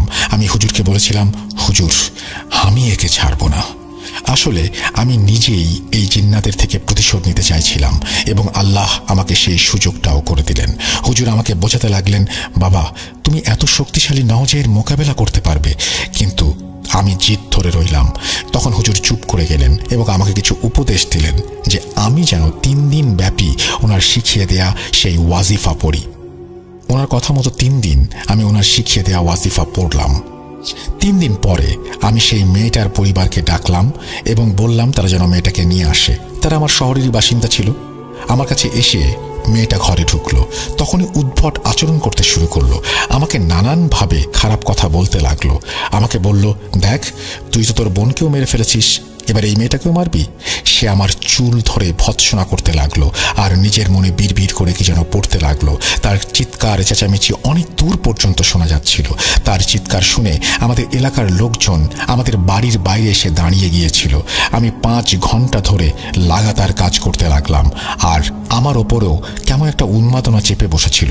5 ঘন্টা পর সে যেতে রাজি হলো এবং আমাকে বলল, আমি যাচ্ছি, কিন্তু আমি তোর থেকে এর প্রতিশোধ অবশ্যই নেব। আমার জীবনে আর একটা ঘটনা ঘটল। আমার ছোট ছেলে, যার বয়স তখন 5 বছর, জ্বর উঠল এবং জ্বর এতটাই তীব্র হয়েছিল যে সেই সন্ধ্যাতে মারা গেল। আমাদের ঘরে শোকের ছায়া নেমে এলো। তার জানাজা শেষে লাশটা বাইরে রাখা ছিল। আমি তার পাশে বসেছিলাম। তখন আমি দেখলাম সেই মেয়েটি যে আমাদের এলাকায় থাকতো এবং যার চিকিৎসা আমি গতকালই করেছিলাম, সে আমার ঘরে ঢুকলো এবং আমার কাছে এসে দাঁড়ালো। তারপর আমার কাছে এসে পুরুষালী গলায় বলল যে, দেখলি আমাদের শক্তি? আমি বুঝতে পারলাম এ সেই জিন্নাতের কাজ। এই মেয়েটার ওপর আবার সে ফিরে এসেছে। সে হাসতে হাসতে সেখান থেকে চলে গেল। তারপর আমি শুধু মহল্লা নয়, শহরটাও বদলে ফেললাম। আমি আর সেই স্মৃতিগুলোর কাছেও যেতে চাচ্ছিলাম না। এরপর আমি আর কারোরই চিকিৎসা করিনি এবং ওই হুজুরের সাথেও আর কোনো যোগাযোগ রাখলাম না। হ্যাঁ, একটা কথা হয়তো আমি বলতেই ভুলে গেছি। আমি হুজুরকে জিজ্ঞাসা করেছিলাম যে আমার বোনের সাথে আসলে কি সমস্যা হয়েছিল। যদিও তিনি আমাকে কিছু বলতে রাজি হননি, তবুও বলেছিলেন, বাবা, এখন তোমার বোন এই দুনিয়াতে নেই, এটাই কঠিন সত্য। এর বেশি কিছু জানতে চেয়েও না, আমি বলতে পারবো না। আসলে এই ঘটনা বলার উদ্দেশ্য হলো আমাদের আজকালকার আধুনিক মেয়েদের মধ্যে যারা মনে করেন যে জাদু জিন কিছুই নেই, তাদের এই ঘটনাটি একটি শিক্ষা দেবে। এটা এত ভয়াবহ একটা জগৎ যে আমরা কল্পনাও করতে পারি না। আমি আমার 2 কাছের মানুষকে এর কারণে হারিয়েছি। আমি তো এই ঘটনাগুলো খুব সংক্ষিপ্ত করে তোমাদের কাছে বললাম। যদি আমি আমার 5 বছরের সব ঘটনাগুলো লিখতে বসি তাহলে হয়তো পুরো একটা বইও কম পড়বে। শুধু এটুকু বলবো, এসব ব্যাপারে উপহাস করো না কখনো। এটা এমন একটা পরীক্ষা যাতে যদি কেউ একবার ফেঁসে যায় তাহলে এটা থেকে বের হওয়া কঠিন।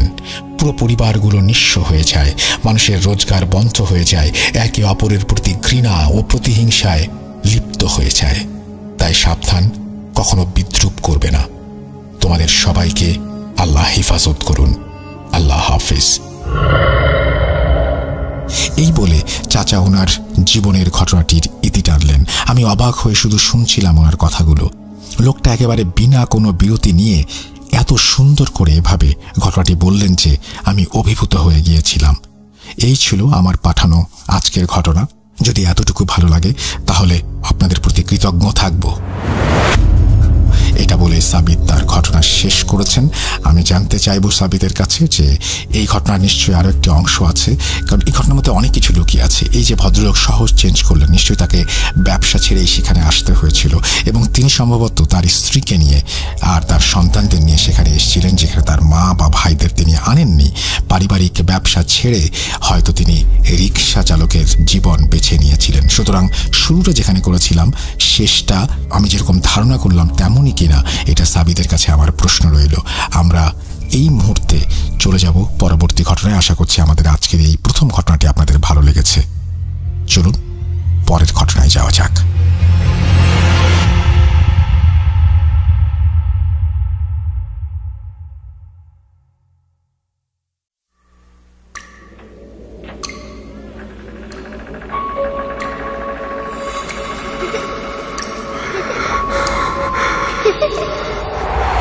লুকোচুরি খেলবে? লুকোচুরি তুমি লুকাও, আমি ঠিকই তোমাকে খুঁজে পাবো।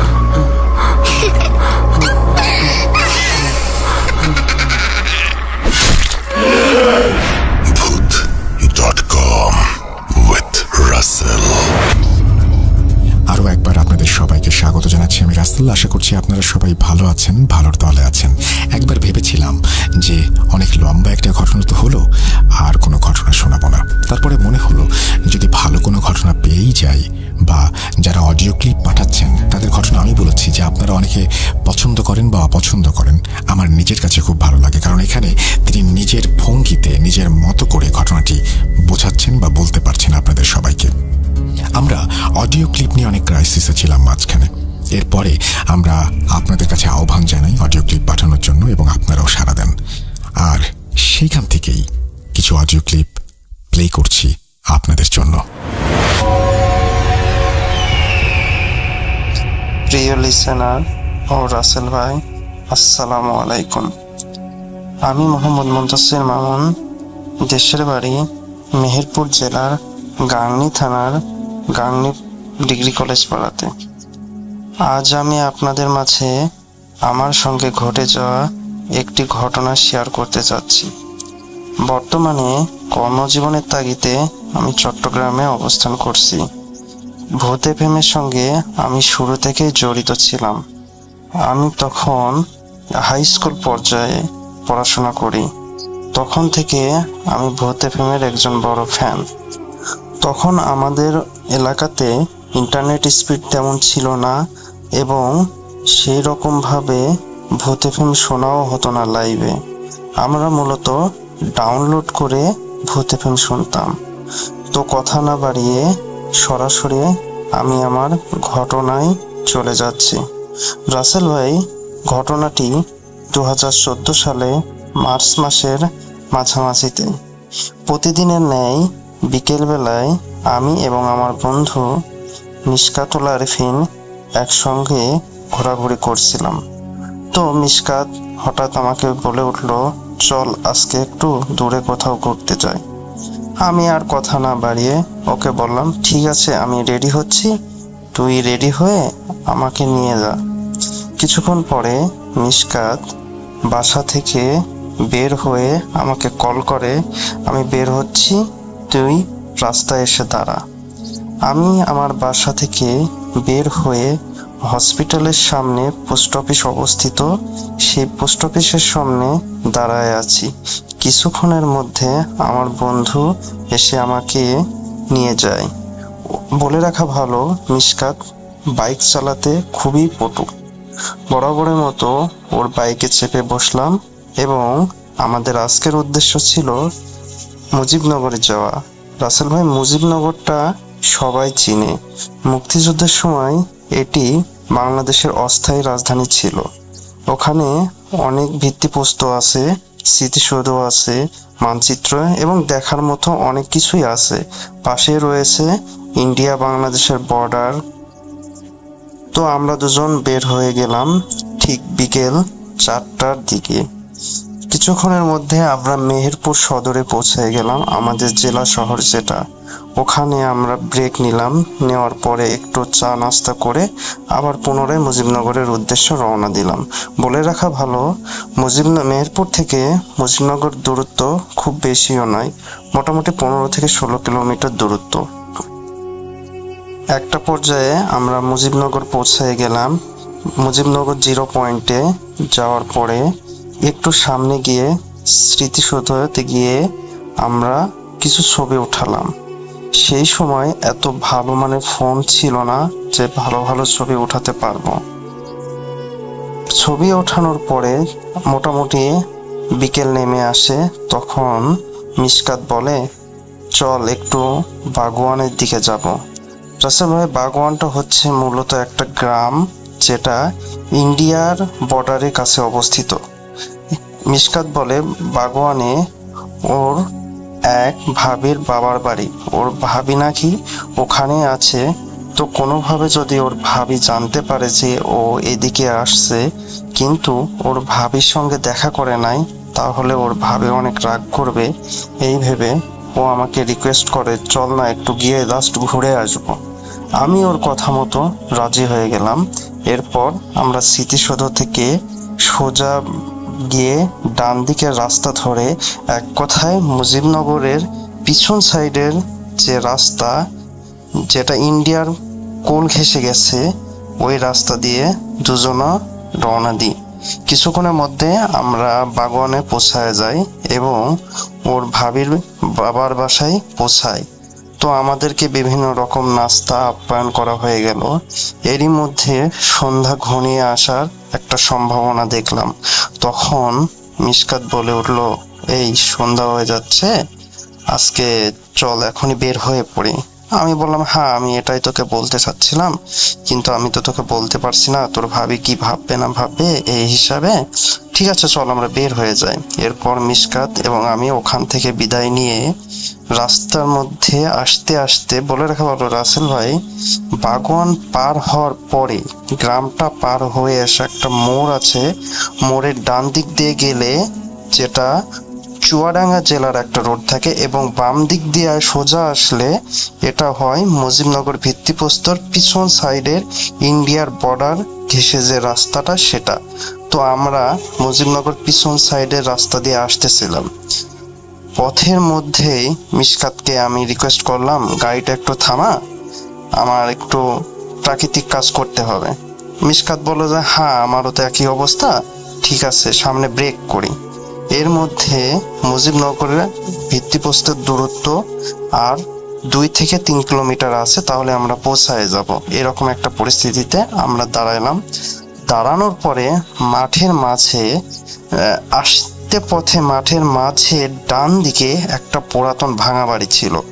তো আমি কিছু না বলেই পুরাতন ভাঙা বাড়ির ভিতরে চলে যাচ্ছি।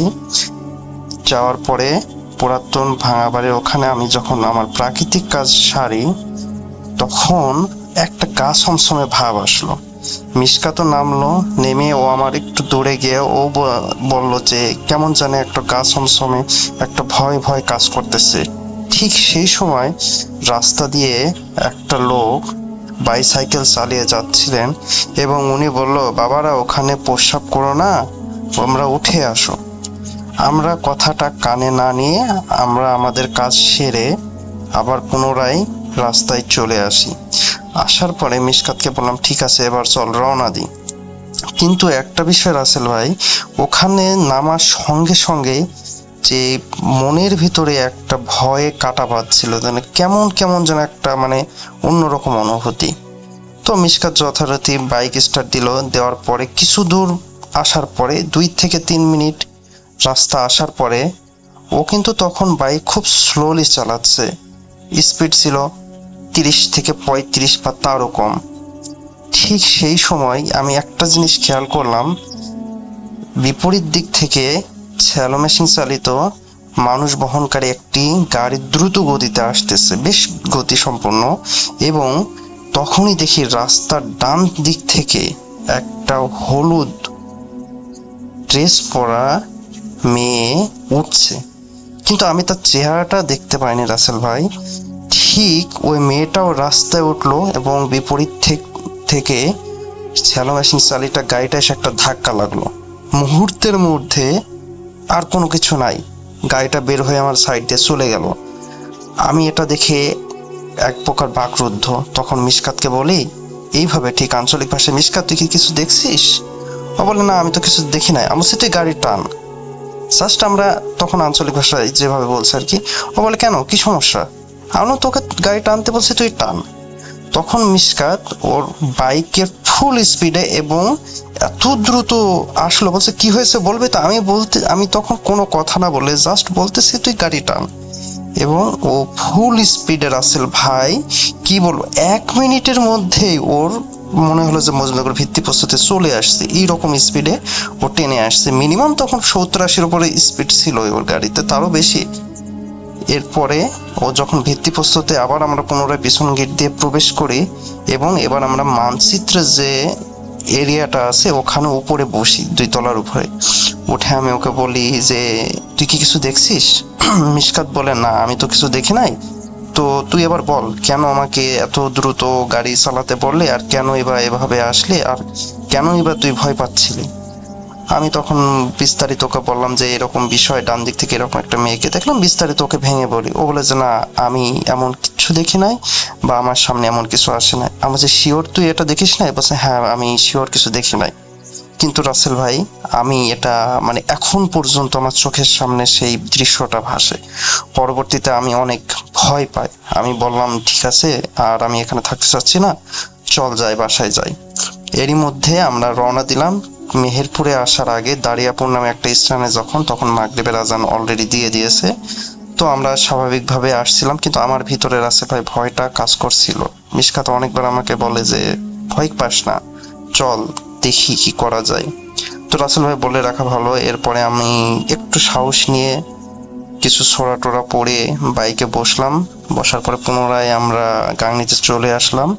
আসার পরে আমাদের এক বড় ভাই ছিলেন, ওনার নাম ইলিয়াস হোসেন। তো ওনার সঙ্গে একটু কথা বললাম যে ভাই আজকে তো আমরা ঘুরতে গেছিলাম, এরকম বিষয় ঘটছে আমাদের সঙ্গে, তো এখন কি করা যায়? বলে আচ্ছা ঠিক আছে চল তোকে একজনের কাছে নিয়ে যাই, ওনার কাছে গিয়ে একটু ঝাড়ফুঁক করে আসি। তো নাম পরিচয় আমি ওনার ব্যক্ত করছি না। আমাদের গাংনীতে একজন ব্যক্তি আছে যিনি বেশ ঝাড়ফুঁক বা অন্যান্য কাজে বেশ ভালো পারদর্শী। ওনার কাছে গেলাম। তো উনি মাগরিবের নামাজ পড়ে উনি বাসায় আছে, বের হয়ে আসলেন ডাকার পরে। আসার পরে আমাকে বললো কি হয়েছে, কাহিনী বলো তো বাবা। তখন আমি ওনাকে বললাম যে কাকা এই কাহিনী, এই ব্যাপার ঘটছে আমার সঙ্গে, আমি এরকম ভয় পেয়েছি। তো উনি আমাকে বলে যে আরে কোনো ব্যাপার না। উনি আমার পিঠে জাস্ট কয়েকটা থাবা দিয়ে বলে যে ইয়াং বয়সে তোমাদের যে বয়স এখন, তোমাদের যে অবস্থা, তাতে এরকম একটু সমস্যা কম বেশি সবারই হয়, ঠিক আছে তোমাকে আমি একটু দেখতেছি। দেখে উনি কিছু ঝাড়ফুঁক করলেন, কিছু ফু দিয়ে কিছু করে পিঠে 2টা থাবা দিয়ে বললো যাও বাবা, সমস্যা হবে না ইনশাল্লাহ। তো এরপর রাসেল ভাই আমি কেন জানি মনের ভিতরে ভয়টা দূর করতে পারছি না। পরবর্তীতে যে যার বাসায় বলতে আমি আমার বাসায় চলে আসলাম, মিশকাত চলে গেল, ইলিয়াস ভাই চলে গেল, এবং যার সময় বলে গেল যে সমস্যা নাই, আশা করি আর কিছু হবে না। তো রাসেল ভাই আমি যথারীতি রাত্রে খাবার খেলাম।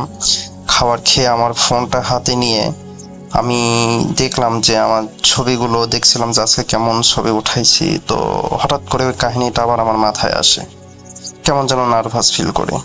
তো তারপরে আমি কখন কিভাবে ঘুমায় গেছি আমি নিজেও জানি না। ওই দিন রাত্রে ভালো আছি, কোনো সমস্যা নেই আলহামদুলিল্লাহ। এরপরেও 2-3 রাত কেটে গেল, কোনো সমস্যা নেই। 1 সপ্তাহ কেটে গেল, কোনো সমস্যা নাই। প্রায় 10 দিন পরে রাসেল ভাই আমি যখন রাত্রে শুয়ে আছি আমার রুমে, দেখি একটা ধূপ করে শব্দ হলো। আমি ঘুমিয়ে আছি, আমি বুঝতে পারছি একটা শব্দ হলো ধূপ করে, এবং শব্দটা আমার পায়ের ডান দিকে থেকে আসলো। তো আমি ভাবতেছি এত রাত্রে কিসের শব্দ, মানে ঘুমের ভিতরে আমি অনুভব করতেছি। একটা পর্যায়ে কিছুক্ষণ পরে দেখে আমার শরীর কেমন যেন ভারী হতে লাগে। তো আমি কোনোভাবে যেন নড়তে পারছি না বা চড়তে পারছি না। তখন আমার ওই অবস্থাতে মাথায় আসলো যে বোবাই ধরে নাকি, এরকম একটা কথা শুনছিলাম, হয়তো আমার বোবাই ধরছে। তো আমি অনেক কষ্টে আল্লাহু আকবার কথাটা মুখ দিয়ে উচ্চারণ করে একটা ধাক্কা দিয়ে ওটাকে ফালাই দিই। আমি বুঝতে পারছি যে ওটাকে আমি ফালাই দিলাম, এবং ও গিয়ে যে আমার রুমের দেওয়ালের সঙ্গে ধাক্কা খাইছে সেটাও বুঝতে পারলাম। সঙ্গে সঙ্গে কিন্তু আমি জেগে গেলাম রাসেল ভাই। এরপরে দেখি আমার পুরো শরীর ঘেমে ভিজে গেছে। তখন আমি বুঝতে পারলাম সামথিং রং। এটা ছিল আমার প্রথম দিনের অবস্থা। এর কিছুদিন পরে আমি ভালো ছিলাম, অন্তত 5-7 দিন আবারও ভালো আছে, কোনো সমস্যা নেই। ঠিক এর কিছুদিন পরে পুনরায় সেম অবস্থা, ধূপ করে একটা শব্দ হলো। শব্দ হওয়ার পরে আজকেও সেম আমার শরীর ভারী হয়, কিন্তু আজকে যেন আমি একটা জিনিস ফিল করলাম, এটা কোনো পুরুষ না, এটা একটা মেয়ের মতো লাগলো, জাস্ট আকৃতি। সে কেন জানি আমার সঙ্গে খুব অত্যাচার, মানে আমাকে মেরে ফেলতে চাচ্ছে, এরকম একটা অনুভূতি মনে হলো। পরবর্তীতে আমি ভাবতেছি না, এটা কি হচ্ছে আমার সাথে। এইবার কেন জানি আমি কোনোভাবে ওর হাত থেকে মানে নড়তেও পারছি না, কিছু বলতেও পারছি না, আমার মুখ বন্ধ হয়ে আসছে। অনেকক্ষণ পরে আমি যা হোক আবারও সেম স্বাভাবিক অবস্থায় চলে আসলাম। এবার ওরে লাথি দিয়ে নাই, ওরে ধাক্কা দিছি, কিন্তু সাথে সাথে হাওয়া বের হয়ে দেখি আমার রুম পুরো নীরব, কিন্তু আমার শরীর ঘামা। এটা গেল দ্বিতীয় দিন। রাসেল ভাই, সব থেকে মারাত্মক অবস্থা হয়েছিল তৃতীয়বার। এই তৃতীয় কাহিনীটা ঘটছে ঠিক ওর 3 দিন পরেই। দ্বিতীয় কাহিনী ঘটার 3 দিন পরেই আমি শুয়ে আছি, পাশের রুমে আব্বা মা বা ওনারা আছে। তো আমার শুয়ে থাকা অবস্থায় দেখলাম যে কেউ একজন দরজা দিয়ে ঢুকলো। আজকে ধূপ করে শব্দ না, মনে হলো যে দরজা খুলে ঢুকছে। আমি কিন্তু ঘুমিয়ে আছি, এবং সে এসে অন্যদিনের তুলনায় আজকেও আমার সঙ্গে ধস্তাধস্তি শুরু করছে, এবং সেটা চরম একটা মাত্রায়। তা আমি কোনোভাবে আজকে বের হতে পারছি না। একটা পর্যায়ে আমি সেম সিস্টেমে আর কি আল্লাহু আকবার কথাটা উচ্চারণ করছিলাম, এবং ধাক্কা দিয়ে লাথি দিয়ে ফালাই দিয়েছিলাম। পরবর্তী ঘুমে আমি উঠে দেখি, ঘুমে থেকে না, আমি উঠে দেখি যে আমার ঠোঁটের মাঝখান দিয়ে রক্ত বের হচ্ছে। রাসেল ভাই, এই যে ঠোঁটের মাঝখান দিয়ে আমার রক্ত বের হচ্ছে, আমি সঙ্গে সঙ্গে আমি চিৎকার দিই মা মা করে। তো মা আসে, আব্বাও আসে, এসে দেখে যে হ্যাঁ আমার ঠোঁট দিয়ে রক্ত বেরোচ্ছে। রাসেল ভাই, বলে রাখা ভালো, আমার এই ঠোঁটের দাগটা আজ পর্যন্ত আছে। এখনো যদি কেউ মানে একটু খেয়াল করে দেখতে পাবে যে যে জায়গাটা কেটে গেছিল সেটা দিয়ে দাগ হয়ে আছে, এবং বেশ ব্লাড বের হয়েছিল। অবশেষে ওই দিন ঘুমিয়ে গেলাম। তো এভাবে মোটামুটি চলতে আছে, কিন্তু এরপরে আর এইরকম অত্যাচার হয়নি। জাস্ট স্বাভাবিক আসতো, ধূপ করে শব্দ হতো, তখন আমি এটাকে মানায় নিলাম আস্তে আস্তে। এরপরে রাসেল ভাই চলতে থাকে এটা প্রায় 13 সাল থেকে 16 সাল পর্যন্ত, কন্টিনিউ 3টা বছর, কোনো মাসে 2বার, কোনো মাসে 1বার, এরকম চলতে থাকে। আবার দেখা গেল টানা 3 মাসও কোনো সমস্যা হয়নি, এরকমও আছে। তো এটাকে আমি মানায় নিয়েছিলাম যে এটা হয়তো বোবা টোবা হবে স্বাভাবিকভাবে, ব্যাস কোনো সমস্যা নেই। 2016 সালে যখন নভেম্বরে আমি আমার ইন্ডাস্ট্রিয়াল অ্যাটাচমেন্টের জন্য ঢাকাতে আসি, এবং ঢাকাতে আসার পরে আমি মিরপুর 1-এর ডি ব্লকের এভিনিউ রোডের কোনো একটা বাসা, স্পেসিফিক কারণে বাসার নামটা বলতেছি না, তো এভিনিউ রোডের যে বাসায়, সেখানে আমরা নিচতলাতে এক রুমে 4 জন থাকতাম। থাকার পরে আলহামদুলিল্লাহ আমি সব সমস্যা থেকে কেন যেন মুক্তি পেয়ে গেলাম। কোনো সমস্যা হলো না, ঢাকাতে এসে খুব স্বাভাবিকভাবে থাকলাম। টোটাল আমার অ্যাটাচমেন্ট ছিল 3 মাস, তো তার মধ্যে 2 মাস আমার কোনো সমস্যা হয়নি। 2 মাস পরে হঠাৎ একদিন আমি ওয়াশরুম থেকে আসার সময় খেয়াল করি যে মনে হচ্ছে আমার পিছনে কেউ একজন আছে, সে আমাকে ফলো করছে। তো আমার আর সাহস হয়নি রাসেল ভাই পিছনে তাকানো। তো এই অবস্থাতে আমি রুমে প্রবেশ করি, আমার বেডে শুয়ে পড়ি। ঠিক এর কিছুক্ষণ পরে আমার চোখগুলো যখন ঘুমে আটকে গেছে, আমি ঘুমের মধ্যে চলে গেছি, তখন সেম আগের মতো অবস্থা। কেউ একজন আসলো, এসে আমার বুকের উপর চড়ে বসছে, এবং আমি বুঝতে পারি যে সেটা একটা মেয়ে ছিল, সেটা কোনো ছেলে না। তো এর কিছুক্ষণ পরে আবার ভোর হয়ে যায়। ওই দিন শেষের দিকে সময়টা হঠাৎ আজান দেয়, তারপরে দেখি সব ক্লিয়ার। যাক, আমি যথারীতি ঘুমিয়ে গেলাম। এরপরে ঢাকাতে আমার কোনো সমস্যা হয়নি। আমি আমার ইন্ডাস্ট্রিয়াল অ্যাটাচমেন্ট শেষ করলাম এবং বাসাতে ব্যাক গেলাম। ব্যাক যাওয়ার পরে রাসেল ভাই আমি স্বাভাবিক, কোনো সমস্যা নাই, চলতেছে আমার লাইফ। আমি ভাবলাম যে সমস্যাগুলো হয়তো সমাধান হয়ে গেছে, আলহামদুলিল্লাহ এখন আমি সব ঠিক আছে। কিন্তু না রাসেল ভাই, ঘটনা এখনো আমার সঙ্গে চলতে লাগলো। এবার ঘটনাগুলো কেমন জানি ভিন্ন ভিন্ন হতে লাগলো। আগে আসতো সে মেয়ের রূপ ধরে, এবার কেন জানি সে আমার নিজের রূপ ধরে আসছে। আমার নিজের রূপ ধরে যখনই আসতেছে তখনই আমার বিশ্বের ভিতরে একটা অন্যরকম অনুভূতি হচ্ছে। কেন সে ফার্স্টে আসলো একটা ছেলে, তারপরে আসলো একটা, বুঝতে পারলাম যে একটা মেয়ে, এখন আবার আমার রূপ ধরে। তো 2017 সালের ফেব্রুয়ারি বা জানুয়ারিতে এরকম হবে। তো তখন আমি ওর সঙ্গে অনেক ধস্তাধস্তি করছি ঘুমের ভিতর, ওর প্রত্যেকবার কিন্তু সেম ক্যাটাগরিতে আসে। ধস্তাধস্তি করতে করতে আমি ঘুমের ভিতরে খেয়াল করছি আমি ওর গলাটা ধরে বাসার গেট খুলে ওর গলা ধাক্কা দিয়ে বের করে দিই আর কি। তো ও যাওয়ার সময় একটা মুচকি হাসি দিয়ে যায় আমাকে। আমি জানতাম না ওর হাসির কারণটা কি বা ও হাসি দিয়ে কি বোঝাতে চাচ্ছে। আমি ওকে ছেড়ে দিয়ে ব্যাস, এরপরে আলহামদুলিল্লাহ টানা 6টা মাস আমার কোনো সমস্যা হয়েছিল না। আমি খুব স্বাভাবিকভাবে জীবনযাপন করছিলাম। তখন আমার একটা জব অফার আসে মহাখালী DOSS এর বিরুদ্ধে, আইটি সাপোর্ট ইঞ্জিনিয়ার হিসাবে। আমি তখন জবের জন্য আবার পুনরায় ঢাকায় ব্যাক করি। তখন আমি ফার্মগেটের একটা হোস্টেলে উঠি। সঙ্গত কারণে আমি হোস্টেলটার নাম বলতেছি না, এটা মণিপুরি পাড়ার একটা হোস্টেল আর কি। তো হোস্টেলে ওঠার পরে ওখানে ছিলাম প্রায় 2 মাস।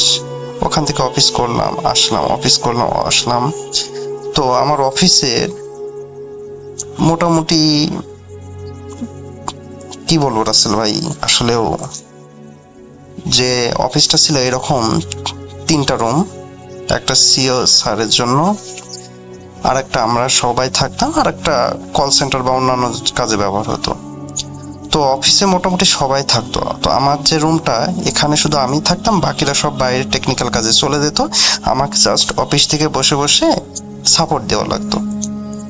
তো আমার একা একা অফিসে বসতে ভয় লাগতো, মনে হতো এই যেন মাথার উপর কে, এই যেন বামে কে। কিন্তু একবার মনকে আমি বুঝাই দিতাম যে আমি আছি DOSS এর ভিতরে, যে এলাকাটা অনেক ভালো, সো এগুলো কোনো সমস্যা না।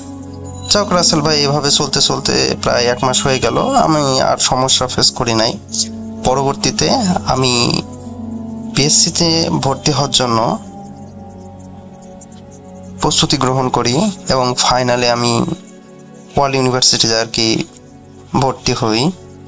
তো তখন আমি ফার্মগেট থেকে মিরপুরে শিফট করি এবং এবারও আমি মিরপুর 1-এর D ব্লকের 8 নম্বর রোডের কোনো একটা বাসাতে উঠি।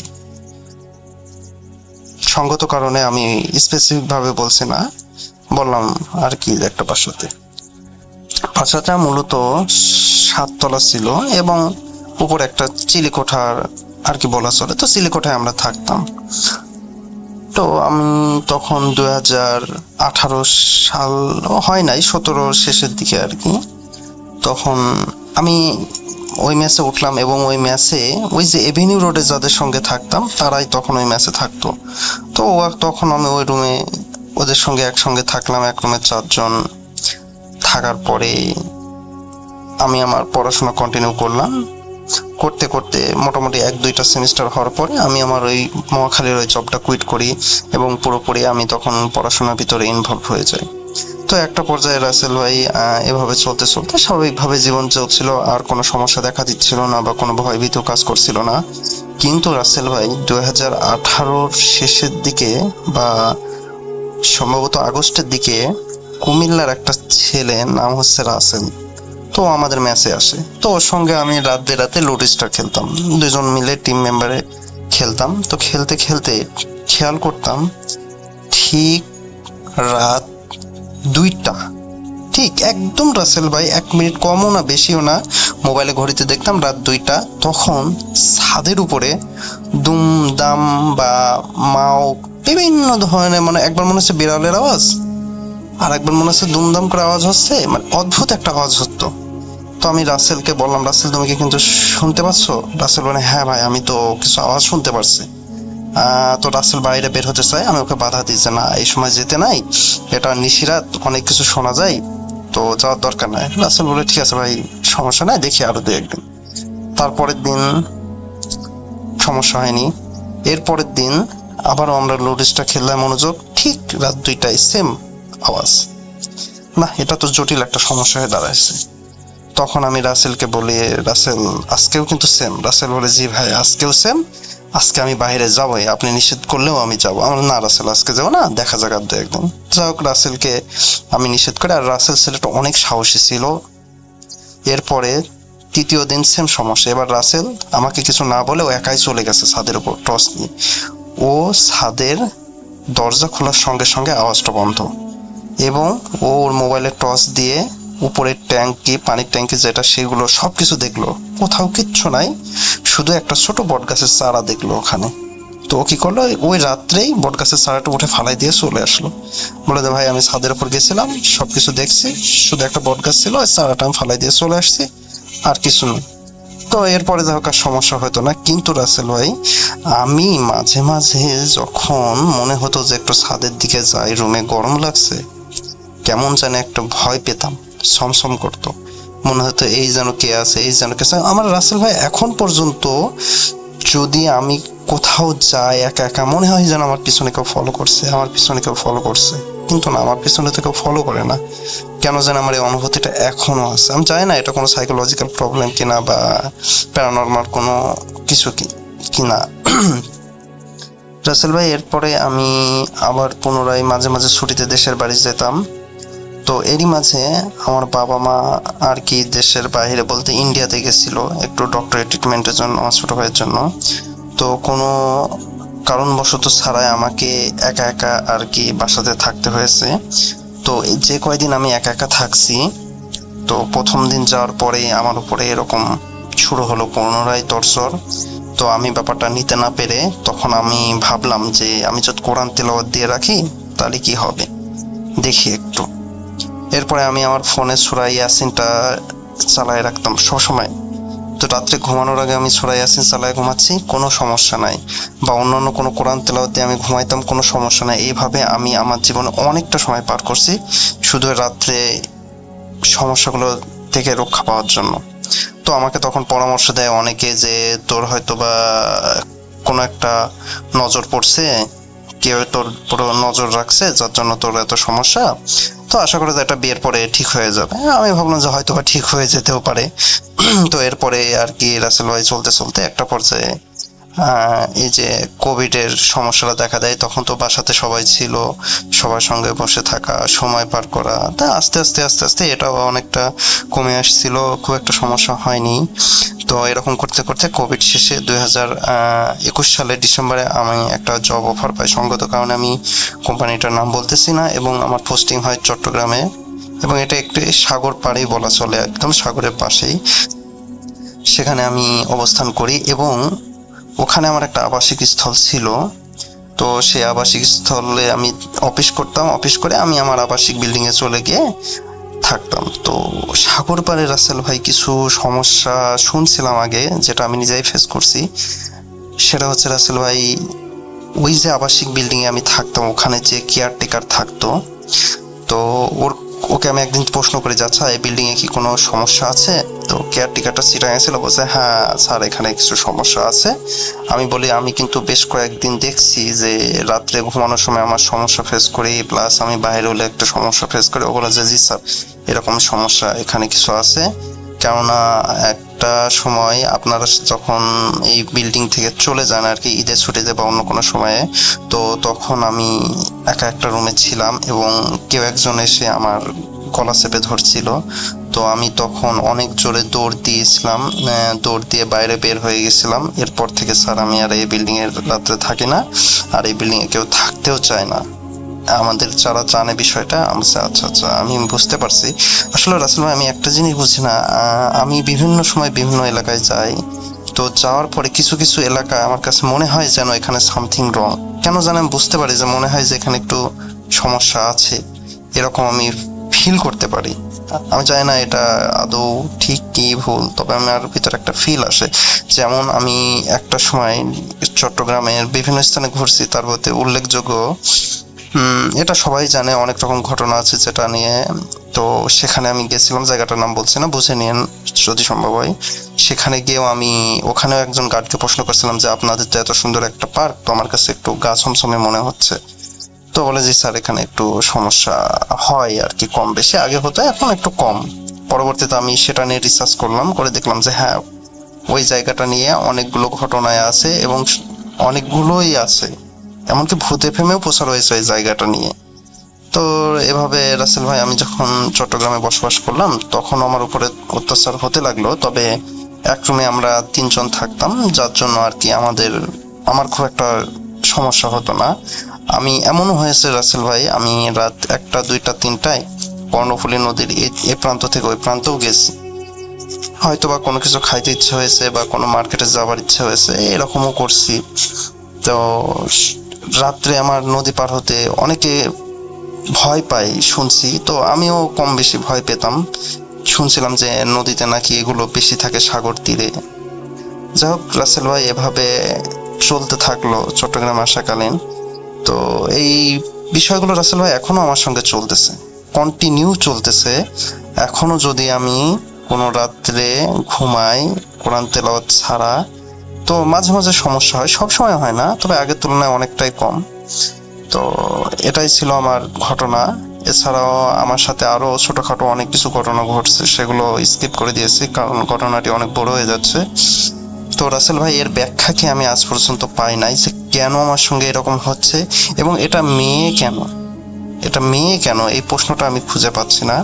তো অনেকে অনেক রকম মতামত দিছে, তো আমি চাই না আমার এটা শেষ কোথায়। তবে আল্লাহর কাছে আমি এখনো দোয়া করি যে আল্লাহ এর থেকে যেন আমাকে মুক্তি দেওয়া হয়। আমি আর এভাবে নিতে পারছি না, কারণ একটা মানুষ আজ 10টা বছর এই বিষয়গুলো সাফার করছে এবং কন্টিনিউ একই জিনিস। রাসেল ভাই এটাই ছিল আমার ঘটনা। এছাড়াও আমার কাছে অনেক ছোট ছোট ঘটনা আছে, আমি আস্তে আস্তে সেগুলো আপনাদেরকে পৌঁছাই দিব। আসলে রাসেল ভাই কর্মজীবনে তো এর জন্য আসলে সবসময় সময় হয়ে ওঠে না, তো আজকে একটু ফ্রি ছিল, তাই এই ঘটনাটি আমি রেকর্ড করে আপনাদের কাছে পাঠাচ্ছি। ভালো লাগলে প্রচার করবেন। ধন্যবাদ রাসেল ভাই, ধন্যবাদ লিসেনার্স। আল্লাহ হাফেজ।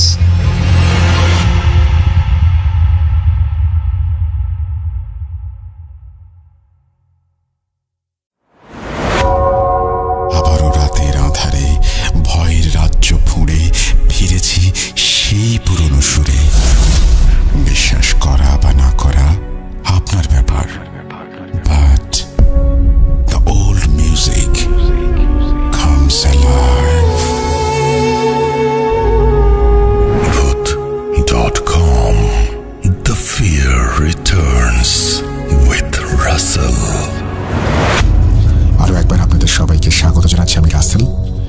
বছরের এই সময়টা না আমার খুব খারাপ যায়, কারণ এই সময়টাতে আমার বারবারই মনে হয় যে একটি বছর আমরা হারিয়ে ফেললাম। 2024 অনেক ঘটনাবহুল একটি বছর, অনেক সম্ভাবনার একটি বছর। আবার এই 2024-এই আমরা একটা লম্বা সময় আপনাদের কাছ থেকে বিরতি নিয়েছিলাম, আপনারা জানেন। আর 2025 নিয়ে আমরা অনেক স্বপ্ন দেখছি, আমাদের সেই স্বপ্ন যেন সত্যি হয়। সবাই দোয়া করবেন দেশের জন্য, সবাই কাজ করবেন দেশের জন্য। আমরা চলে যাব আমাদের পরবর্তী ঘটনায়। আসসালামু আলাইকুম রাসেল ভাই, আমি জানি আপনি ভালো এবং ভালোর দলেই থাকেন, তো এই জন্য জিজ্ঞাসা করলাম না যে আপনি কেমন আছেন। তো রাসেল ভাই, আমি বরিশাল থেকে, আমার উপজেলা ভান্ডারিয়া এবং জেলা পিরিজপুর, আমার নাম আরিফ। আমি যে ঘটনাটি শেয়ার করতে যাচ্ছি সেটি আমার এক কাজিনের সাথে ঘটে যাওয়া ঘটনা রাসেল ভাই। এটা 2000 শতকের দিকে রাসেল ভাই। তো আমার সেই কাজিন আমার খালু হয়, আমি তাহার স্ত্রীর কাছ থেকে এই ঘটনাটি শুনেছি রাসেল ভাই। তো রাসেল ভাই সে একদিন রাস্তা থেকে হেঁটে যায় এবং সে দেখতে পায় যে একটি কূপ, আমাদের বরিশালের ভাষায় বলে রাসেল ভাই বের, যেটাকে বের বলে। তো সেখানে দেখে যে দুটা মাগুর মাছ রাসেল ভাই, বড় আকৃতির দুটা মাগুর মাছ, যেটা স্বাভাবিক দেখা যায় না। তো রাসেল ভাই সে কোনো কিছু না ভেবে তাড়াহুড়া করে বাসায় চলে যায়। বাসায় যাওয়ার পরে রাসেল ভাই একটা বস্তা নিয়ে আসে, এবং বস্তা নিয়ে আসার পরে সে মাগুর মাছ দুটিকে আবার বাসায় নিয়ে যায়। বাসায় নিয়ে যাওয়ার পরে সবাই দেখার পরে এটাকে রাসেল ভাই অ্যাবনর্মাল মনে করে, কোনো কিছু ভাবে না তারা। সবাই মিলেই এটাকে আর কি মাছ দুটাকে খায়, বাসার সবাই, পরিবারের সবাই মিলেই খায়। তো খাবার রাসেল ভাই 2 থেকে 3 দিন পরে রাসেল ভাই সন্ধ্যার দিকে আমার সেই খালু হঠাৎ করে প্রচন্ড জ্বর এবং তীব্র পেটে ব্যথা শুরু হয় রাসেল ভাই। তো তারপরে পরের দিনে ডাক্তার দেখায়। ডাক্তারে আমাদের সেই উপজেলা থেকে জেলায় ট্রান্সফার করে দেয়। তো ট্রান্সফার করার পরে তারা মনে করে যে এটা অন্য কিছু। তো তাহারা এটাকে আইসা ও হুজুর দেখায়। হুজুর দেখানোর পরে এবং কবিরাজ দেখায়, এরকম প্রায় 1 সপ্তাহ কাইটা যায়। 1 সপ্তাহ কাইটা যাওয়ার পরে ওই 1 সপ্তাহের মাথায় যেদিন, ওই দিন রাসেল ভাই সন্ধ্যার দিকে মারা যায় রাসেল ভাই। তো রাসেল ভাই এখানেই ঘটনাটা শেষ না রাসেল ভাই। মারা যেদিন যায় রাসেল ভাই সেদিন ছিল অমাবস্যার রাত। তো রাসেল ভাই অমাবস্যার রাত ছিল। তো পরের দিন সকাল 10টার দিকে তার জানাজা হয়। জানাজা হওয়া শেষে এরকম পরের 2 দিন ভালো ছিল, কোনো কিছু না, সবাই শোক পালন করতেছে। এরকম 2 দিন যাওয়ার পরে রাসেল ভাই 2-3 দিন যাওয়ার পরে রাসেল ভাই দেখতে পায় যে তাহার যে স্ত্রী, অর্থাৎ আমার খালা, সে দেখতে পায় যে এরকম আমাদের বরিশালের ভাষায় রাসেল ভাই বলে যেটাকে উঠান, বাড়ির সামনে যে জায়গাটা রাসেল ভাই সেটাকে আমাদের উঠান বলে বরিশালের ভাষায়। তো সেখানে দেখতে পায় যে হাঁটাহাঁটি করতেছে, হাঁটাচলা করতেছে সে অনেক। এরকম দেখার পর পরিবারেরকে বললো যে এরকম আমি দেখতে পাইছি তাকে। তো সেটা সবাই মনে করলো যে এটা মনের ভ্রান্তি, ভুল ভাবলো। তো সে তারপর হলো কি, এরকম পরের দিন আবার রাত্রে এরকম দেখতে পায় রাসেল ভাই। দেখতে পাওয়ার পরে সবাই এরকম 2 দিনই পর এরকম বলতেছে যে না, এরকম সমস্যা না, এটা তোমার মনের ভুল, তুমি মনের ভুলে এরকম দেখতেছ। তো রাসেল ভাই তারপর যেটা হয় কি, তারপর এরকম 2 দিন 3 দিনের দিন আবার তার যে ছোট ভাই, আমার যে খালু, তার ছোট ভাই ছিল একটা। তো সে দেখতে পায় যে তার ভাই এরকম হাঁটা চলা করতেছে রাস্তার ভিতরে, ওই সামনে মাঠের ভিতরে হাঁটা চলা করতেছে এবং খুব লাফালাফি করতেছে রাসেল ভাই। তো রাসেল ভাই তারপরে সে বাসায় আইসা তারপরে জিনিসটাকে অনেক গুরুত্ব দেয় রাসেল ভাই, বাসার সবাই, পরিবারের সবাই। তো পরের দিন এরকম পুরা গ্রামে ছড়ায় যায়, গ্রামের সবাই আতঙ্কে ভয়ের ভিতরে আছে রাসেল ভাই কি নাকি। তো পরের দিন সন্ধ্যার দিকে রাসেল ভাই নাকি 2 জন হুজুর এনেছে, হুজুরাই না, এরকম দেখাইতেছে যে কি সমস্যা। তো হুজুররা বললো রাসেল ভাই বাড়ি বান্ধানো না, এই বান্ধানোর লেগে সমস্যা হয়েছে, এবং রাসেল ভাই বলছে যে অমাবস্যার রাতে মারা গেছে, তো এই জন্য একটু সমস্যা হইতেছে রাসেল ভাই।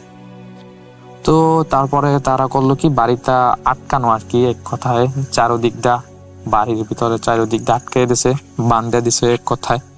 বাইন্ধে দেওয়ার পরে রাসেল ভাই এরকম তারপর আস্তে আস্তে রাসেল ভাই পরিস্থিতি সবকিছুই ঠিক হয়ে যায় আস্তে আস্তে। আরো কয়েকটা তাবিজ দিছে, এগুলো সাথে রাখার জন্য বলছে রাসেল ভাই। তো আমি এই পর্যন্ত এই ঘটনাটি রাসেল ভাই, এবং এটি সত্য ঘটনা রাসেল ভাই। যদি ভালো লাগে থাকে আপনি এটাকে শেয়ার করবেন। ধন্যবাদ। ওয়েলকাম ব্যাক, আপনাদের সবাইকে স্বাগত জানাচ্ছি আমি রাসেল। আশা করছি আপনারা ভালো আছেন, ভালোর দলে আছেন। এতক্ষণ পর্যন্ত যারা আমাদেরকে শুনলেন তাদেরকে অসংখ্য ধন্যবাদ। একটি বছর চলে যাচ্ছে বিদায়, 2024। 2025-এ নতুন অতিথি, নতুন ঘটনা নিয়ে বারবার ফিরে আসতে চাই আপনাদের কাছে। তবে যাবার আগে কয়েকটা কথা বলে যাই, 2024-এ আমরা কি করেছি।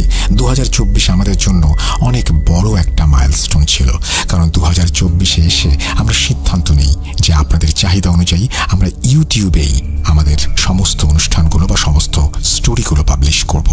আমরা সেটা করেছি এসেছি, আমরা কিছু শর্টস নিয়ে এসেছি। আমাদের গেস্টরা আমাদের লাইভে এসে ঘটনা শেয়ার করতে পারছেন। প্রত্যেক মঙ্গলবারে হয়, সেটি আপনারা জানেন। এবং আমরা হান্ট দ্য হন্টেড আবারও চালু করেছি। বাংলাদেশের বিভিন্ন প্রান্তে আমাদের সবাই ঘুরে বেড়াচ্ছেন এবং তারা ঘটনা সংগ্রহ করছেন। আমরা লজেন্স নামে আরও একটি চ্যানেল ক্রিয়েট করেছি। এই ছিল 2024-এ আমাদের পদক্ষেপ। 2025 আশা করছি আরও সম্ভাবনাময় হবে, সেই প্রত্যাশা রেখে আজকের মতো বিদায় নিচ্ছি। আল্লাহ হাফেজ।